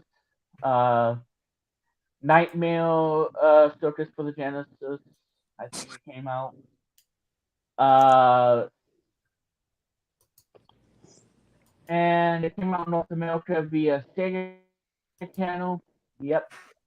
Panzer Dragoon, Vector Man, which is a really cool game on the Genesis.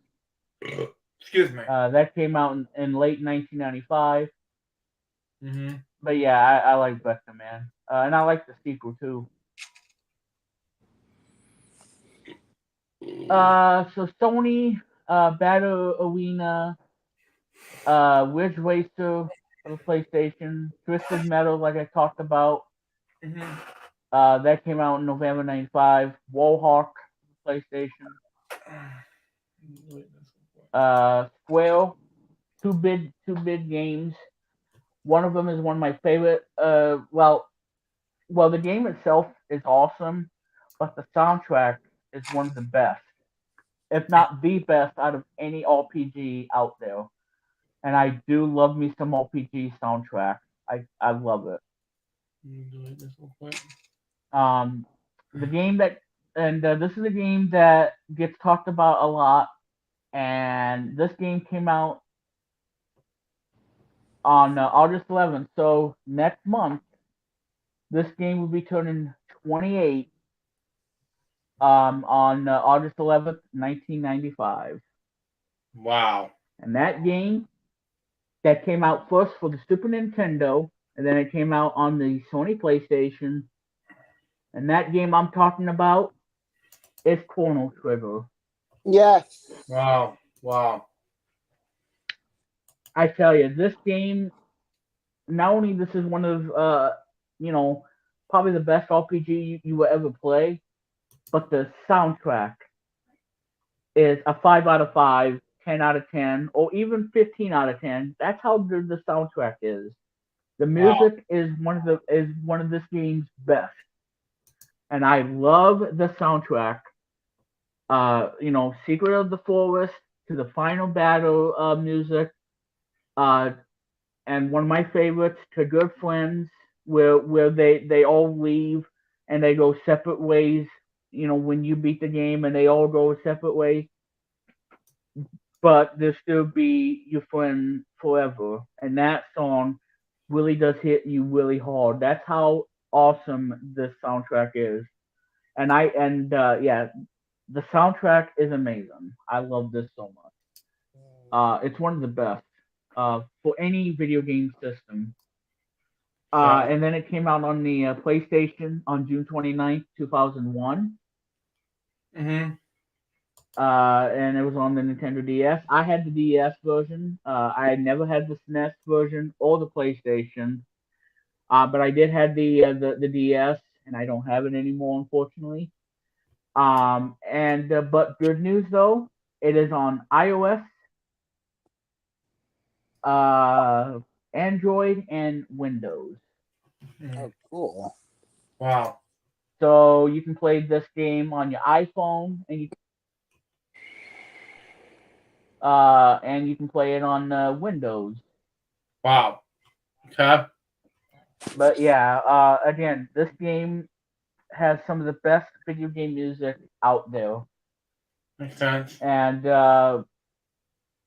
when I finish the stream and whatnot, uh, oh boy, I gotta at least show Chris the soundtrack to this game. This game is awesome. It's good. Yeah. It is, and even if you're not a RPG fan, that's okay because listening to the video game music of this game, you will agree with me that it is the best soundtrack ever produced in any video game from 1995. One of the best video game soundtracks ever created. And Indeed. I'm not playing around. This I'm not playing around game either. has one of the best soundtracks you will ever hear in any video game, especially on Exactly. the Super Nintendo, because the SNES can really give you the best music possible for a Super Nintendo game. Mm-hmm. But yeah, So, Chrono Trigger, awesome RPG, the best soundtrack, 10 out of 10, 5 out of 5. And yeah, I'm not gonna give it a 1 out of 5 because it's a yeah. 5 out of 5 all day long throughout generations. That's how good this soundtrack is. Absolutely. Can't get enough of it. Can't get enough of it. Can And the other get game, yeah, and the other game that came out in 1995, in October '95, and this game is kind of similar to the game that I kind of mentioned either last week or whatnot. I don't remember. Uh, this is a game that's kind of like Secret of Mana, wow. which also has great music, by the way, and I do like the game. Yeah, this game I played it a little bit. I don't know. I'll have to play it and whatnot. The music, I don't know what to say about it. Mm. Um, but the game is called Secret of Evermore, Wow. Okay. Yes. and that game came out in 1995.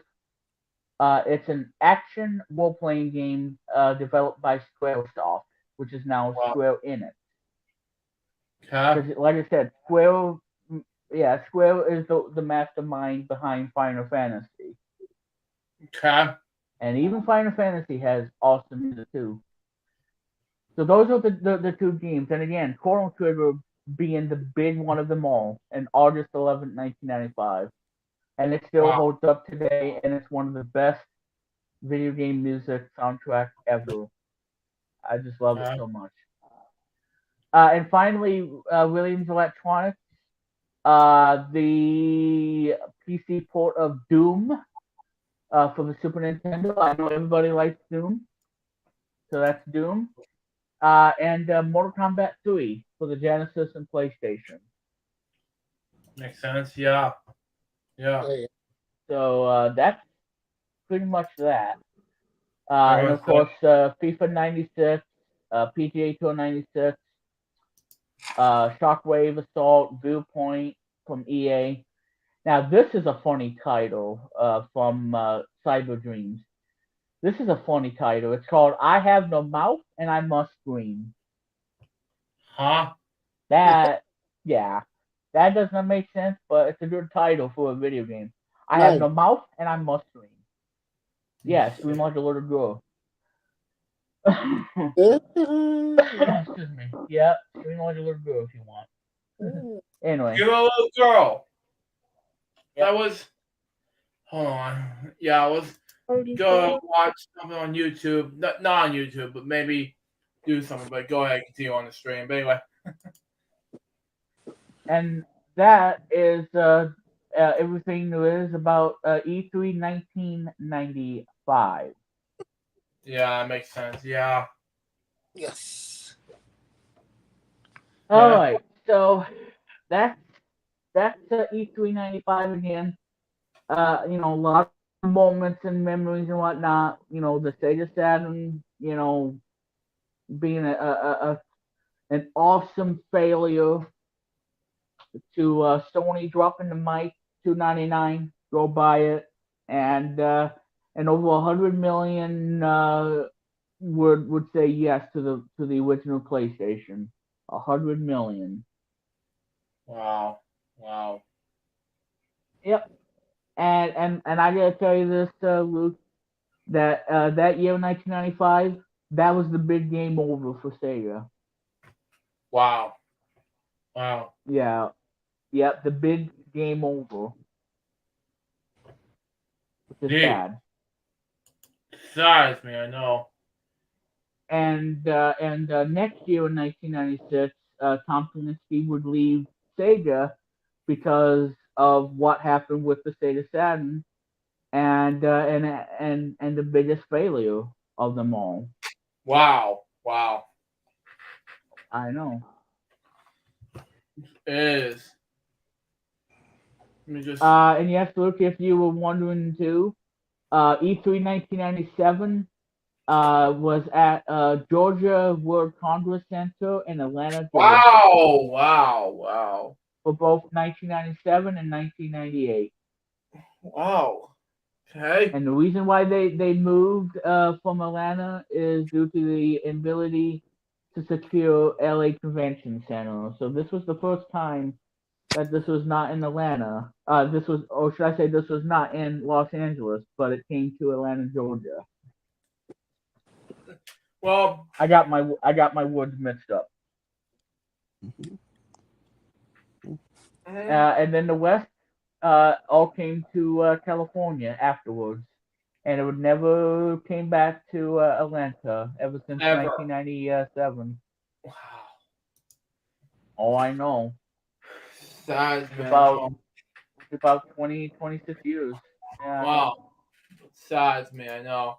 So I was Oh, going I to know. at Atlanta, but never came to um Atlanta ever again after that.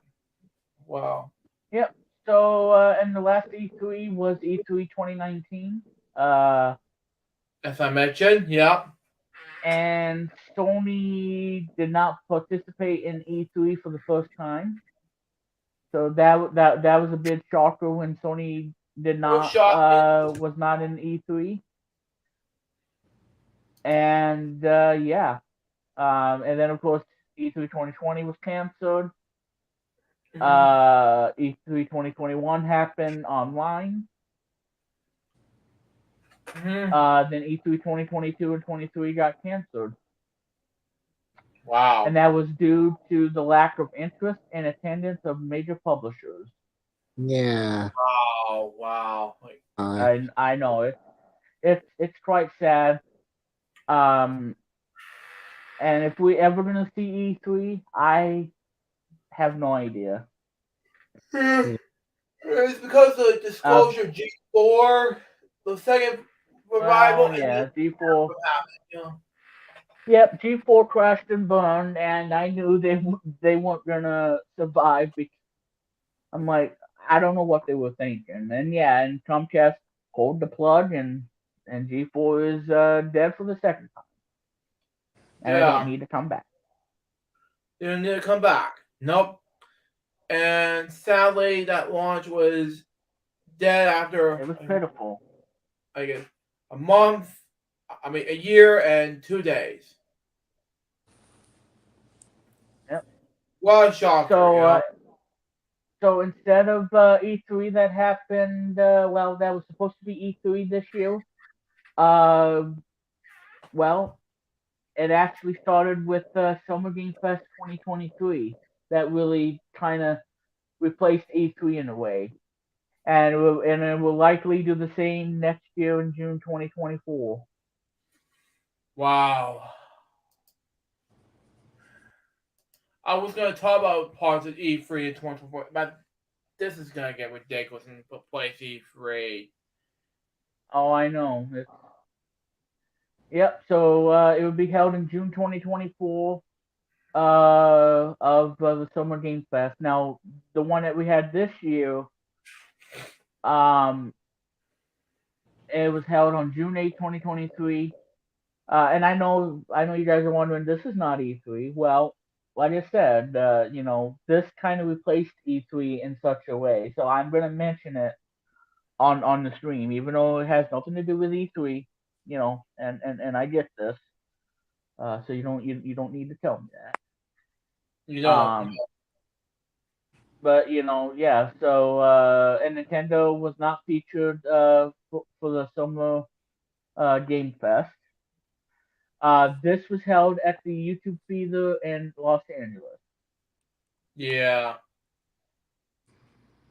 and they're not going to talk about what games they announced. Well, how about that?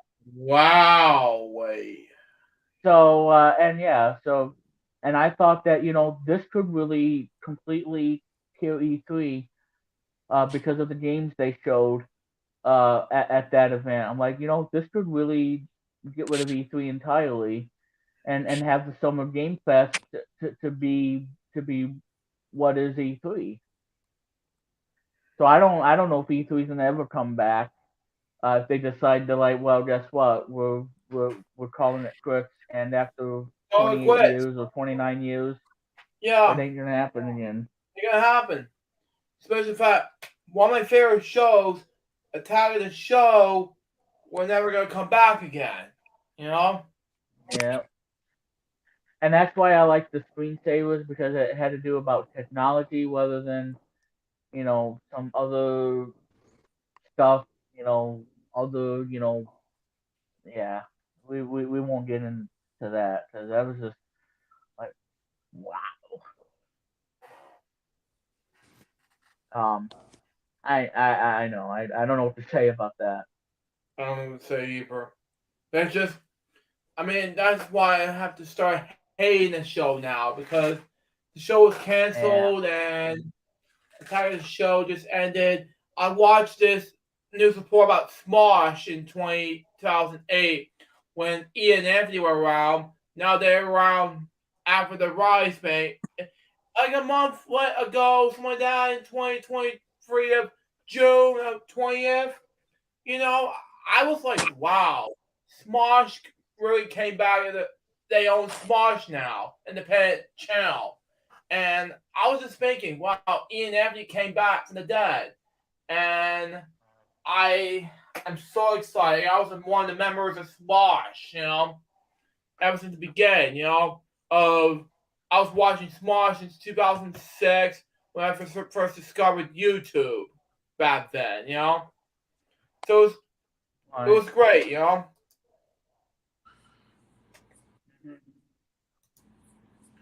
Yeah, go over what you're saying about gaming. I don't know.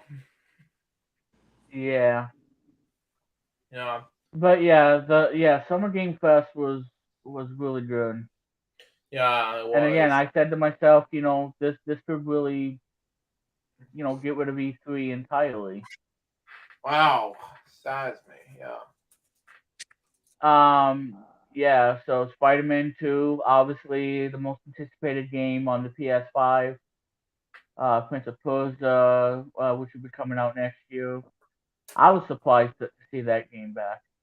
And this game that I mentioned on the stream, this is a game that I am so excited because when I heard about this. I'm like, oh wait, can this be? Can this be?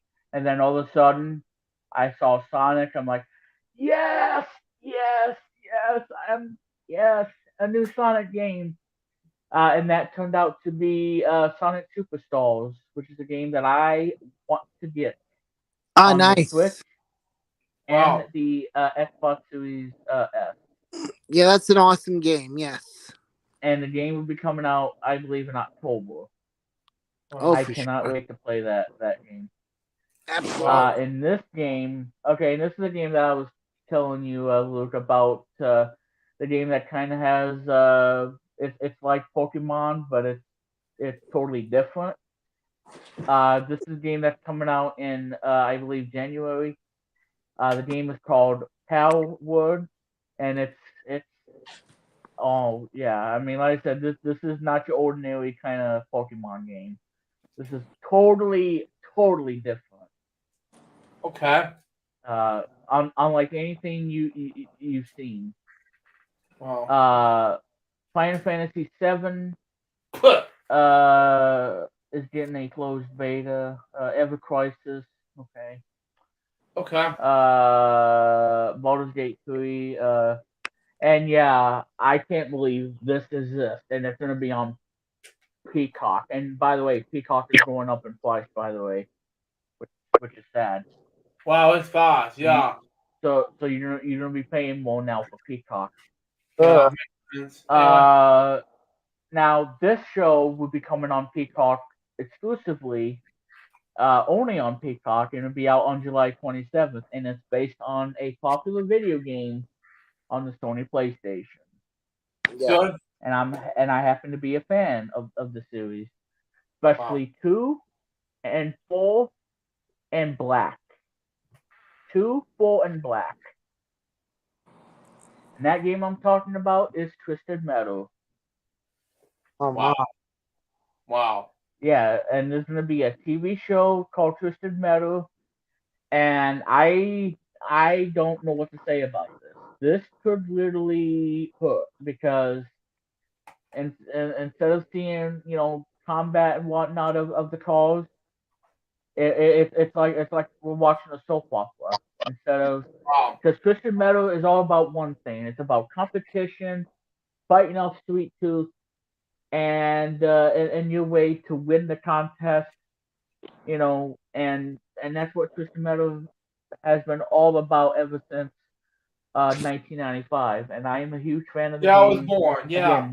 Again, two I like, Christian Metal 4 I like, and Christian Metal Black is an awesome game on the PS2.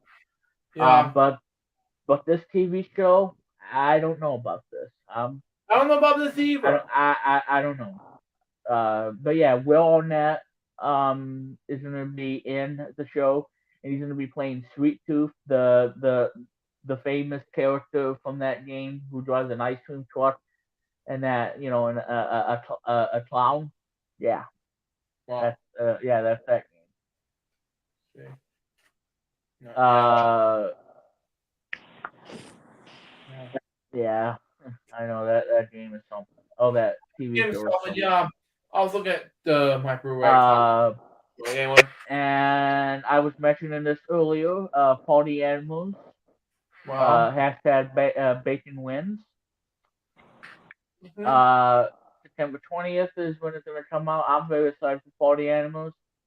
And when the game comes out, Luke, I'll play as Bacon. And if I win, I'll let you know, and I'll even take a picture and I'll show it to you that hey, look, Luke, your favorite pid just won the game or won the match rather. You know something? Another game I'm very excited about. It's having to do with Mario become an elephant. And I'm talking about Super Mario Brothers Wonder. You know? Oh, I know. I'm excited for that one too. That kind of shocked me when I saw that. All I'm like, yes, awesome. And hey, it's not going to be new Super Mario Brothers this time. It's going to be just called Super Mario Brothers Wonder. Hmm. And another one too, that people were really wanting to see this game on the Switch ever since 1996. which is a game on the Super Nintendo that a lot of people have fond memories of, Yeah, which is Super Mario RPG. Yeah. yeah. And I surprisingly, remember that game. Mario, the voice of Mario, did not want to inspire his role of Mario in that game. Yes. And Also, yes, very I played. good game, by the way. And yes, I played that game, Super Mario RPG. Yeah, It's not my favorite, Hmm. but you know what? Which game I really don't like? Uh, Yeah. 64. Uh, I think that wow. game. You know mm, why? It doesn't have Luigi. Well, yeah. So yeah, so that's E395, and so now I'm gonna talk about the best and worst. I can tell you mine right off the bat. The worst E3 would go to 2006. yes. One company in particular, because like I said, Airpiece off. PlayStation did extremely well. PlayStation 2 is one of the best gaming sequel systems ever, and I'm gonna get me a PS2 Slim once I get my new PC. I'm gonna be getting a PS2 Slim. Yeah, And then this in E3 2006, and an yes. embarrassing E3 of that year, and that is well, I mean, like I said, the system didn't do well at first, but then afterwards, it did extremely well. It did Afterwards, through with one the version slim only. model and super Yeah, slim. I had the fat one, and then I had and then it got me the yellow light of death, and then I got the other one, I think, and I think I had the slim one. I'm not yeah, sure, but yeah. yeah. I just heard But about. yeah, and that of course is Sony E3 2006. Yeah, it saddens me. And if you Yep. go look at this channel about this whole shocking reports about the E3 2006 going, um, $5.99 US dollars. Right, go check it. 599 US dollars. And I'm Yeah. thinking, what the is that? You What the know? heck? Yeah, I know. And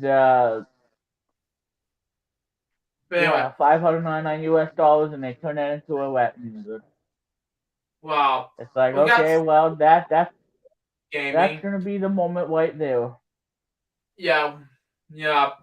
We got sad news to report. Speaking of gaming, John What? Gisman, British computer game programmer designer for Gifts of Gods and Microcoms, co-founder of Destiny Designs Pathway earlier today. Mm. Okay. It was defined in 1995, but it was originally founded in 1984.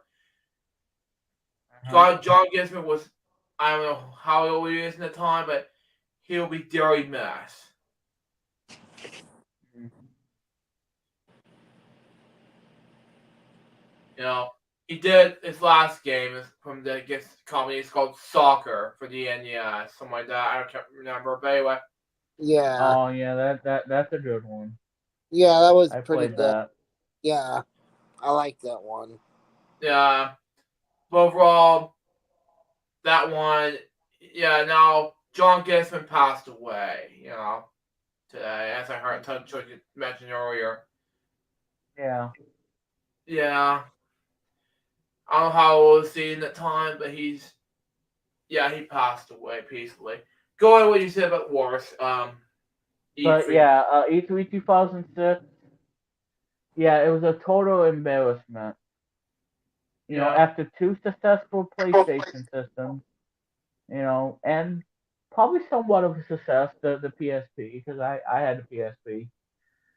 Um, yeah, and that was of course when they announced the PS3. Well. and Wow. the PS3 had a walkie start. Wow. Um, Wow. yeah, It's like wow. I just had a shock right there. and of course, and of course, Kaz Hawaii, made a fool of himself. When he says it's Ridge Racer. Remember that one? Yeah. Yeah, I remember that one. I was like, Uh, it's I'm like, like, oh, okay. but it was Well, what? well, guess what? We go from entertainment to like, oh my God, this is going downhill, spiral out of control. This is embarrassing. Ray, Ray. And of course, that one other game, with that guy. Oh my God, so so weird. And he says, Shut up. You know. I think it's called Genshin or whatever, and he says it's a action game. I'm like, dude, it's an action game, not. It's like speak English, dude. Yeah. It's like Genshin 2 is an action game. Like what? We don't we can't understand you. Like I can't understand you. it's like what is this? That was terrible. Yeah. That made no sense whatsoever. You know something? Um, I mean, just, I remember just one yeah. time when I did a cameo on Get Jump Force on the Fairy Odd Gamer one time, and he did. I just said do Jump Force, and I would just make it. Oh my God, what's going on? And he just while the jump did Jump Force, and he played a game immediately, and it was his own character, and all his characters speak like Japanese for some reason, especially anime, you know. So that make more Yeah. sense. Anyway, Oh, yes. But yeah, so that embarrassing moment, and the other embarrassing moment is when they announced the price for the 20 gigabyte model and the 60 gigabyte model. Obviously, the most famous one of them all is the 60 gigabyte model, which is 599 US dollars, and then it made a remix version of that. It's it's like sample and whatnot, and then he just says 900 599, and saying the 99 like 50 times and whatnot, and he's like, and then when he says 599 US dollars, and then the guy will take the 99 and just put it on repeat, and then make a parody of a music. Just you know, similar to me with the trying to beat the Turbotoner. Well, good luck. yeah, the whole do joke. Anyway, Yeah, the mention are in the yeah. stream. But anyway, But yeah, overall, E3 2006 for Sony was an embarrassing E3 moment. It was just, yeah, I mean, yeah, you can sit there and watch it today and whatnot, and it's still gonna be unbearably laughable of how bad that was, and that almost killed Sony. That almost destroyed them. still Sony at one point. And then and Right? and then they rebound greatly with the PS4, which is doing extremely well, and now what we have today, the PS5, Yeah, we do have which is PS5. doing really well, although PS5 it's really hard to find right now. Yeah. But there you go. Yeah, So exactly. that's E3 2006 for Sony. Uh, and the other one that wasn't so good was at Microsoft for E3 2013. Yeah. Yeah, yeah. Xbox One had a lot of issues, especially with the biggest controversy would be always online connectivity and a lot of the crap, and yeah, and that's why gamers were like, okay, well, if you're gonna do this to me, then I'm switching to the PS4 until you guys fix this, and and don't let us gamers down because we've been playing Xbox ever since you know the original Xbox in 2001, and then what happened with after all the backlash? That well, Microsoft backtracked everything, and they took a whole 180, and they dropped everything that was supposed to be on the Xbox One, got rid of it entirely, from always online to not having to being able to use Connect, uh, and how you would play games and whatnot, and that's why Sony stole the show, which is probably going to be the best one for me. Um, but yeah, so E3 2013. Yeah, Xbox One had a walk stall, just like the PS3 in 2006, but this one in 2013. It's like, is this a sequel to like really? I don't know. I don't know either. And Microsoft did the same thing basically, Mhm. which is sad. It's sad it's Microsoft, And not only that, the Xbox One was expensive back then, $499. And the reason why it cost 500 is because of the Connect. Mhm. Um, and then after 6 months, Microsoft sold the Xbox One without the Connect, and they cut the price and they matched the PS4's pricing at $399. Wow, wow. Mm-hmm. It's just like, wow. Yeah, because all they talked about was television, television, television. They didn't talk about anything at Yeah, all of why, gaming, and they had why to would wait this, and they had to wait till E3 to hear about the games. Oh, God.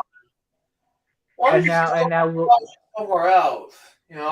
yeah, and now you look at today with the Xbox Series S and X, which everybody is loving the Xbox Series X and S, especially me because I am a proud owner of an Xbox console ever since the Xbox 360, which I love. Hmm. Um, and yeah, this is my third ever Xbox. So now I pretty much had, well, with the exception of Xbox One, so that makes three Xboxes that I can say that I now own and played. Wow, The original Xbox, the Xbox 360, and now the Series S. Although I had to wait to 2023 to finally get a Series S because I've been wanting it ever since, and I never got it. And then when we moved in here, then I finally got what I wanted, and I got the Series S, and I am now happy. What I'm not happy about is when they announced, uh, the Xbox Series S that has a 1 terabyte and it's $349. I'm like, oh great, now I got an Xbox Series S for 512, and now I have to, yeah. So apparently, I'm stuck now with a 512 gigabyte of the Xbox instead of this new one that they just announced. And I wasn't expecting Microsoft to come out with the Series S 1 terabyte model, wow, wow. and I It's was like, so angry because I now, already own the Series S and I have a 512 gigabyte model, and now it's $249. And like, well, I should have waited and gotten that one, and I got totally blindsided. you're blindsided, yeah. But hey, I mean, despite of that, I still love the Series S. I mean, it's great. For $300, and it's a great This media is good. consumption device. You can watch all your favorite media content as well as gaming. With Game Pass and whatnot. And it has a media player. You plug in a thumb drive, and you can watch your video and your music and pictures right on the Xbox. And the Good. Xbox is a great entertainment device too, not just gaming. Not just gaming, no. and I love my Xbox, especially the Series S. Yeah. And that's why I'm going to be getting some games for the Xbox Series S, like Yeah. that new Marvel game that they just announced. I'm so happy that game's coming to Xbox. I'm buying it, and I will not make that mistake again like I did on the Xbox 360 when that Marvel game came out on the 360. Yeah. So, but anyway, so that's that. E3 2006. That's what I just mentioned. An embarrassing E3 2006. The price of $599 US. The console was also ugly. Expectations went down a notch, or 10, but that wasn't all that happened. Kazawai overhyped Ridge Racer, yelling out the title like a stadium announcer. Would introduce LeBron James. But Kazawai's overhyped when he says, "It's Ridge Racer." Remember that one? Yeah. It's like, wow. And this The worst. God, Yeah, I know. And the worst of them all would be Genji Days of the Blade, which is another one. Moments of how the game was accurate included battles from ancient Japanese history. The gameplay demo loaded, and almost immediately we were greeted by Mimic Crab. So here's this giant anime crab, the developer said, and that realism as its finest. But if being honest, the giant crab is one of our favorite E3 moments ever. Yeah, that was really bad. Mr. Caffeine's Time Machine. Who cares about him? Uh, Jamie Kennedy. He's a yeah. We won't talk about him either. And I can see this being the worst. The Wii Music drum solo for E3 2008. wow. That was terrible. Yeah. Another one that's terrible is the Konami's Death Stare E3 2010. That was terrible. Yeah. Because like I said, Konami was awesome back in the day. The NES days, and in 2010 they had the most embarrassing E3 out there. Totally Yeah. embarrassment. Total embarrassment. Uh, and Yeah. of, and of course, the one I just mentioned on this stream, and that was Sega Saturn Surprise Launch E3 1995. Wow. Yeah, When and they it was doomed from the the start. best contents for Sony. Yep, it was a doom for the start. Um, and they only had 6 games at launch. Nope. Uh, and Sega would be out of the console business with the Dreamcast, and like I said, the Dreamcast was awesome, and it did better than the Saturn, but sadly the Dreamcast flopped as well. Sadly to say, but the Dreamcast flopped. Sega Dreamcast Walk. Yeah. Another one, Ubisoft's meme attempt, E3 2015. Yeah, that was pretty bad. So that's not good. So so the worst would be for me, E3 2006, Sony, E3 2008, Nintendo, probably E3 2010, Konami. That was terrible. E3 2013, Microsoft. Yeah, it's just terrible. Now as far as the best, Nintendo E3 2006, Sony E3 1995, and E3 2013, Sony E3 2013, where they humiliated Microsoft in E3 2013. Uh, yeah, so that's pretty much everything in a nutshell for E3. Yeah. So yeah, so E3 in a nutshell, it's a it's been fun over the years of E3, and if we're ever gonna see E3 again, only time will tell. because if E3 doesn't come back, then I guess the Summer Game Fest is going to be a true replacement to E3, and for gamers everywhere. Exactly. Wow. So Forward to the so summer. that's pretty much that. Pretty much that, yeah. All right, so now that we're done with E3 and we're done talking about kids and whatnot, hashtag That's bacon big win joke. Yeah, I know. for Luke Jeffers. Luke Jeffers, hashtag bacon win. I want that bacon to win. I'm gonna put my money down. I want Wow, bacon to win in this video wow. game.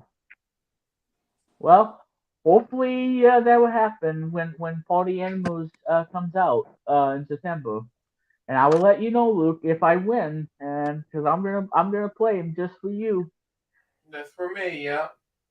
And if you kick my butt, then I guess the little piggy cried. Oh. And I think Luke, when Luke goes to sleep tonight, he'll be not dreaming about sheep, but be dreaming about pigs in general. Oh God. Oh And the entire farm of pigs. Oh God, help me! You're killing me, buddy. You're killing me. Yeah, because there's gonna be Babe, there's gonna be Goldie, and there's gonna be the one from uh Charlotte's Web. Wilbur. Yep. Yeah. Oh my God. Or even dressed up like a pig, or even the pig in Tomba 2 for the PlayStation Tomba. Oh God. Because the pig is in that game, and he's not friendly either. I'm sorry to say, he's not friendly. Oh, and by the way, He's there's mean. a Pig Grey Acres sitcoms called Arnold the Pig. Anyway. Yeah. Yeah. So and of course the piggy oink oink away. Yeah. So there you go on that. There you go, folks. So anyway, folks, we are at 2 hours and 32 minutes. Boy, this stream has been super long, but we managed to talk about everything E3 and talk about video games as well. And yeah, so we'll probably do another video game theme at some point down the road. Who knows? Maybe we'll talk about 1994 because that was a great year in video games. So we'll probably do that and see what else we can do about that for you all. So anyway, ladies and gentlemen, with that being said, that will conclude tonight's presentation stream of the BPTs mini podcast extravaganza for July 23rd, 2023, or as I like to say, 7/23/23, and you hit the jackpot. Yes. We had the jackpot, ladies and gentlemen. So instead of 777, it's 7/23/23, and Oh you hit it God. big time. Wow. We almost had the 23, 23, 23. But anyway. Yeah, I know. Exactly. Yeah, can you imagine the 23rd month, the 23rd day, and the year 23? Wow. Wow. Yeah, Speaking of that, just like 9999. What? Yeah, also known as Parents, also the Dreamcast. 9999. Wow. Wow. Wow. Yep, Killing me. You're killing me, buddy. 90909. Wow. Anyway, so I know that was a funny thought joke, but anyway, guys, that will conclude tonight's stream. This has been a super long stream, and not sure what happened in the chat room earlier tonight, but this was a fun stream. I made Luke laugh at the same time, and I know Chris enjoyed the stream tonight as much as I have. We sure did, yeah. And No worries, with us as gamers and everything, and Yeah. You know, going over E3, talking about, you know, everything there is about E3, Come on. and busting Loot's, you know what, and everything, and of course, you know, doing a whole hashtag making wins, party animals kind of thing. That's a highlight. It's like a highlight of this special stream, you know. Or Gorilla dressing up as a Barbie. Wow. Who knows? I don't know. I don't know.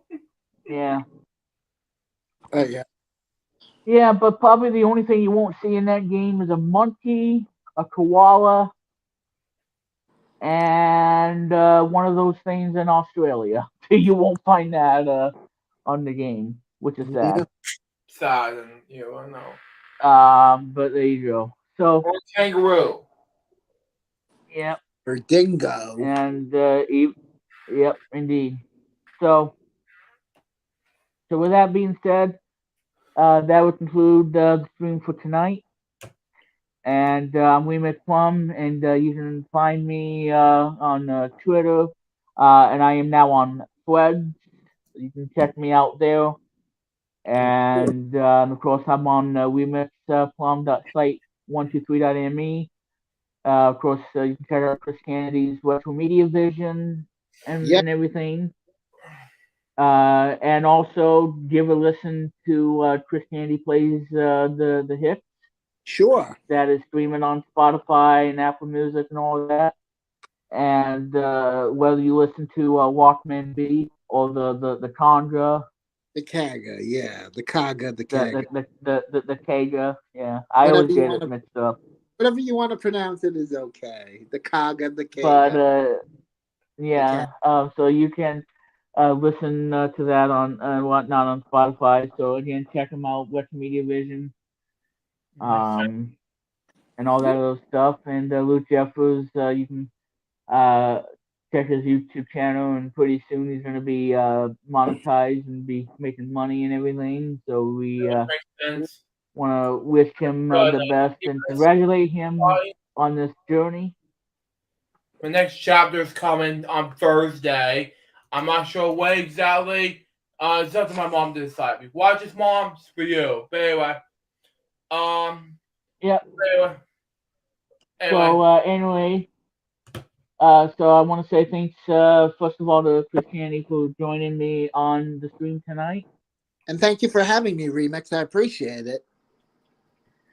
And now, ladies and gentlemen, want to thank Luke Jeffers for being on the stream for tonight. And Luke will be having his closing moment for you all. So, without further ado, Luke, I'm going to send it over to you. And so go ahead and do the honors, and let's close out the stream on this very long stream. And because I need to rest my voice because I've been talking so long. But anyway, Luke, go ahead. The floor is yours. The first thing is you're welcome. Second thing is, well, folks, we're 20 away to hit 8,100 videos on my main channel. So that'll be exciting. So it's going to be a very exciting moment to hit that goal. We'll be able to hit this goal by, let's say, next week or something like that. Well, let's just see what happens. Anyway, the important thing is about this whole thing about my my first main channel is that I'm getting close to hit. I'm getting close to reach the goal of celebrating FDOX. Not sure when exactly, but it'll be something I really want to do for PowerPoint presentation. It might be the final time I do PowerPoint presentations for FDOX. It's up to Remix to decide. We'll just see. However, the good news about my second channel, it's getting closer to hit 200 videos here on my second channel. The recent ones are the Toon Disney Blast of the Past videos. And so far, I just want to let you know that I want to thank you for watching the past week of making Toon Disney Blast of the Past videos, or the past week. I have done so much for you all, making Toon Disney Blast of the Past possible the past year. I want to continue doing that during the App Edition 94 version of Mighty Cards, Season 3. I'm not sure when it exactly will be done, but please be patient on this one. I'll get to that as soon as possible. We'll see what happens. And finally, I'll screen share one thing, and then we'll wrap things up. Okay. It has to do with this video. Okay. LGBT style and remixing. You can screen share that, and it has nothing to do with this whole WTF moment. Okay. Okay. It has to do with this one thing. Just be careful with that. Okay, and it has nothing to do with it. Okay, it has to do with this early clip. It has to be his early clip for this. In 2011, I did a, let's just say back in 2011, Remix and I did and my very first his experience with everything from the NES. On the other hand, he and I went through this. I'm going to show you this one episode of Eligible Ads, and here it is. This is a very experience I ever done on Eligible Ads last night. So take a look at these clips. Seen here is basically this. I'm going to show you some highlights from episode 1319 before 1319 before I decide to wrap things up. Here it is.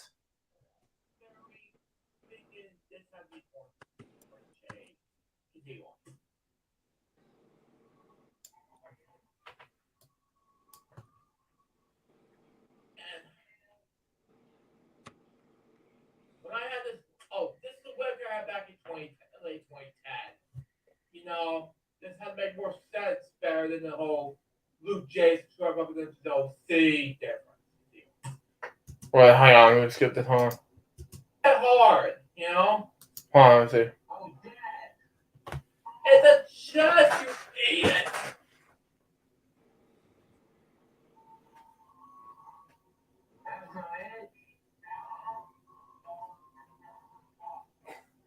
Yeah, try easier than that. I was only 15 or 16 years old at the time, but basically what it is, folks, it was basically LGBT Ads episode 1319. I was just thinking, oh my god, what is going on here? Here's one more example. I'll wrap things up, and that is basically it. And that is one of those. He did as a telephone, and then he answered. And he answered as a temperature. I'm thinking it's a test tube, you idiot. You know. And the other one was. And he really didn't know what it was. Take a look.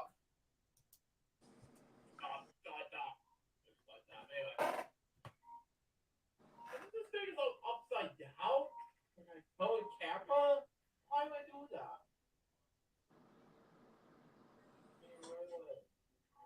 Why do you say that multiple times? I mean, really. Why? See. It's a UFO. Yeah, I'm not wrong, man. Seriously, it's a UFO. Seriously, it's a UFO. Idiot. Now, that was basically clips for my recent LGBT Ads episode, but that's just all true. And that was for me. Sue Jefferson, Bobby, so baby, let's remix Plum whole entire thing. Alright, thank you, Luke. And there you go, everybody. Yeah, so that's gonna do it here for tonight, like I said. And so there you guys go on that. And this has been a very long stream, but I hope you guys enjoyed it. And I had this much fun for tonight. I definitely needed it, and everything in between. So that's going to do it here for BPT's mini podcast extravaganza. So for Chris Candy, Luke Jeffers, and all my subscribers and everything, this is Remix Plum saying good night, and we'll do it again sometime soon. And yeah, so and that, my friends, is gonna do it right here, and this will conclude tonight's stream of BPT's mini podcast extravaganza. So the three of us, this is me, Mitch Rum, saying good night, Thank you so and thank you for watching the stream. And of course, ladies and gentlemen, we will see you guys next time. Bye. Thanks for watching, and have a good night.